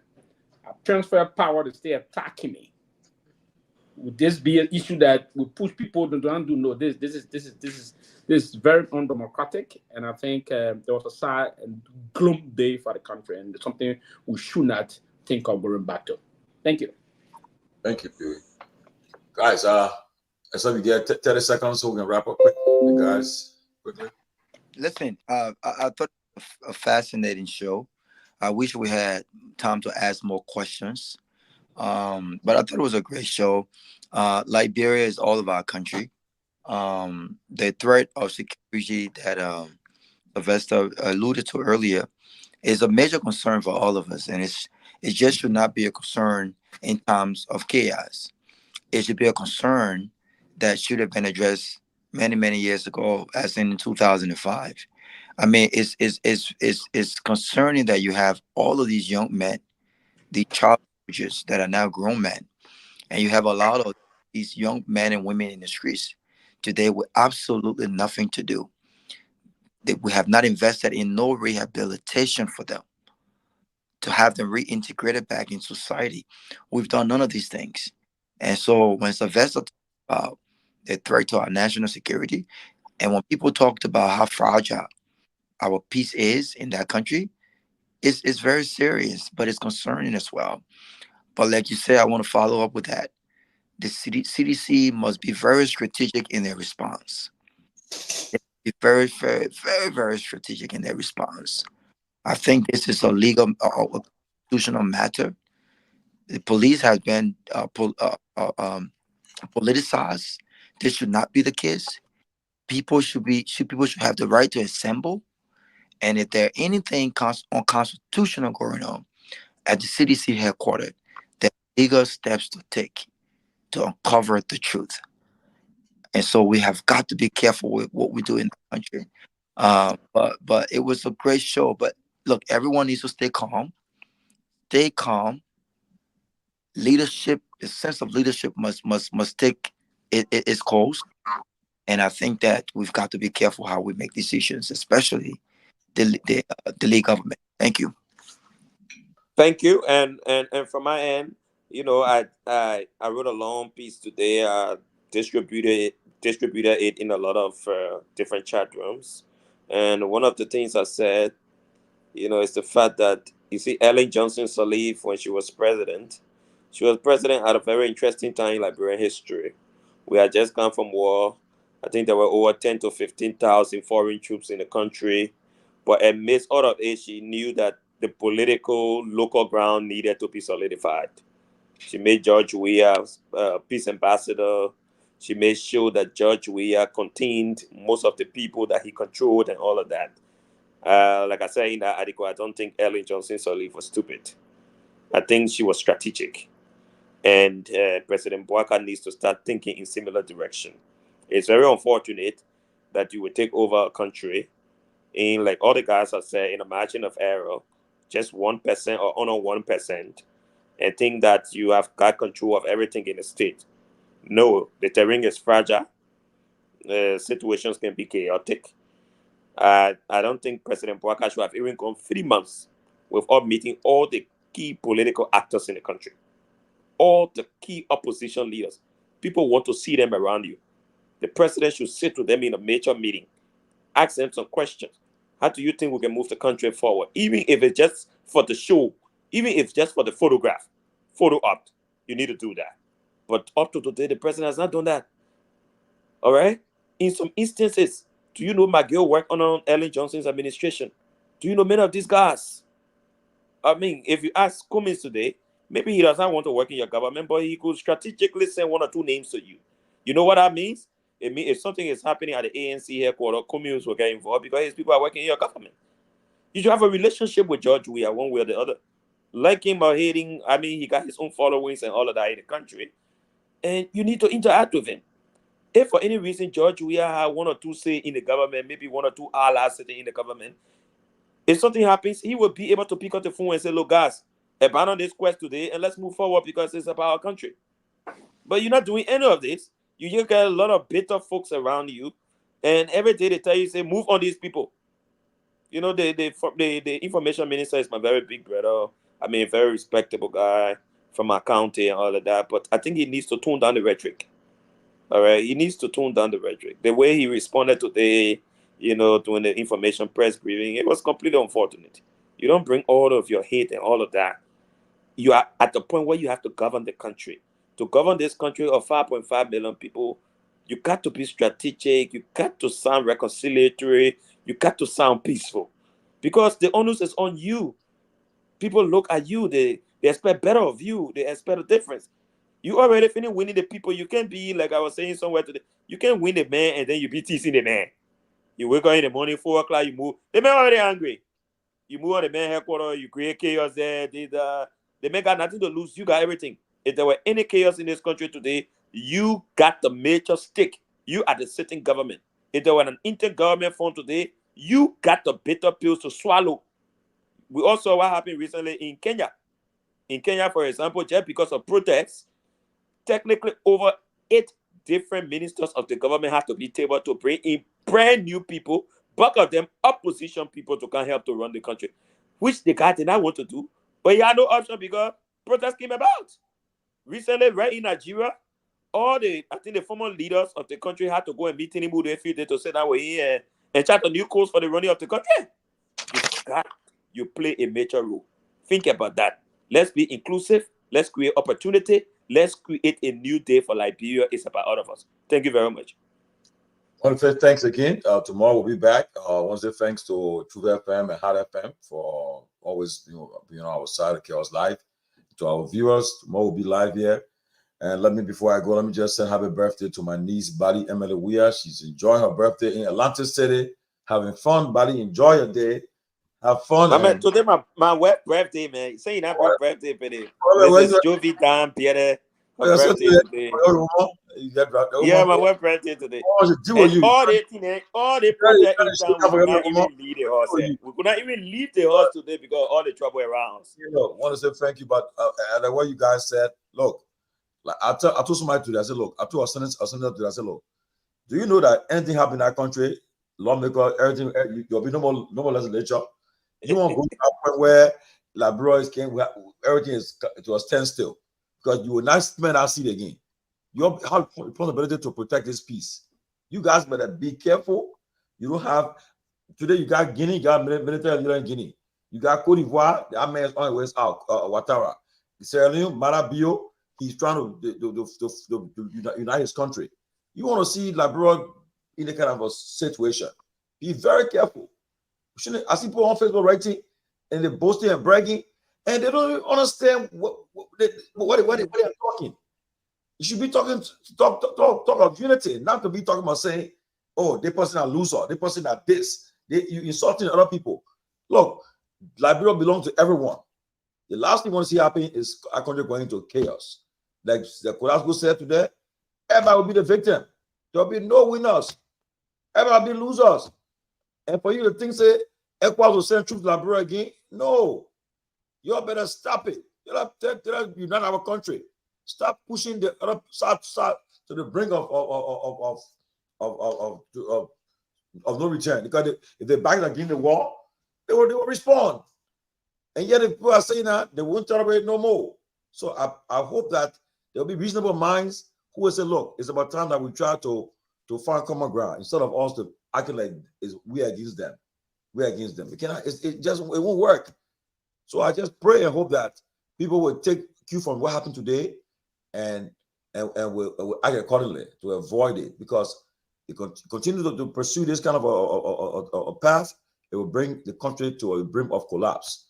And we all know, all of us on the platform, we're experiencing a Liberian war. You want to see the country go into chaos again. It will be, and mind you, the kind of people that already sending for people, some point the enemy in our town right now, it will be nasty. Because somebody just waiting to say, okay, I got in now. Rather one I be give me a time. I come for Robert now. Pupa, that guy there, he made me to lose my job. Another one part, he took my work from me because I get money. Yeah, but that's how you're right. That's how families work, and people were going to flee. Yeah.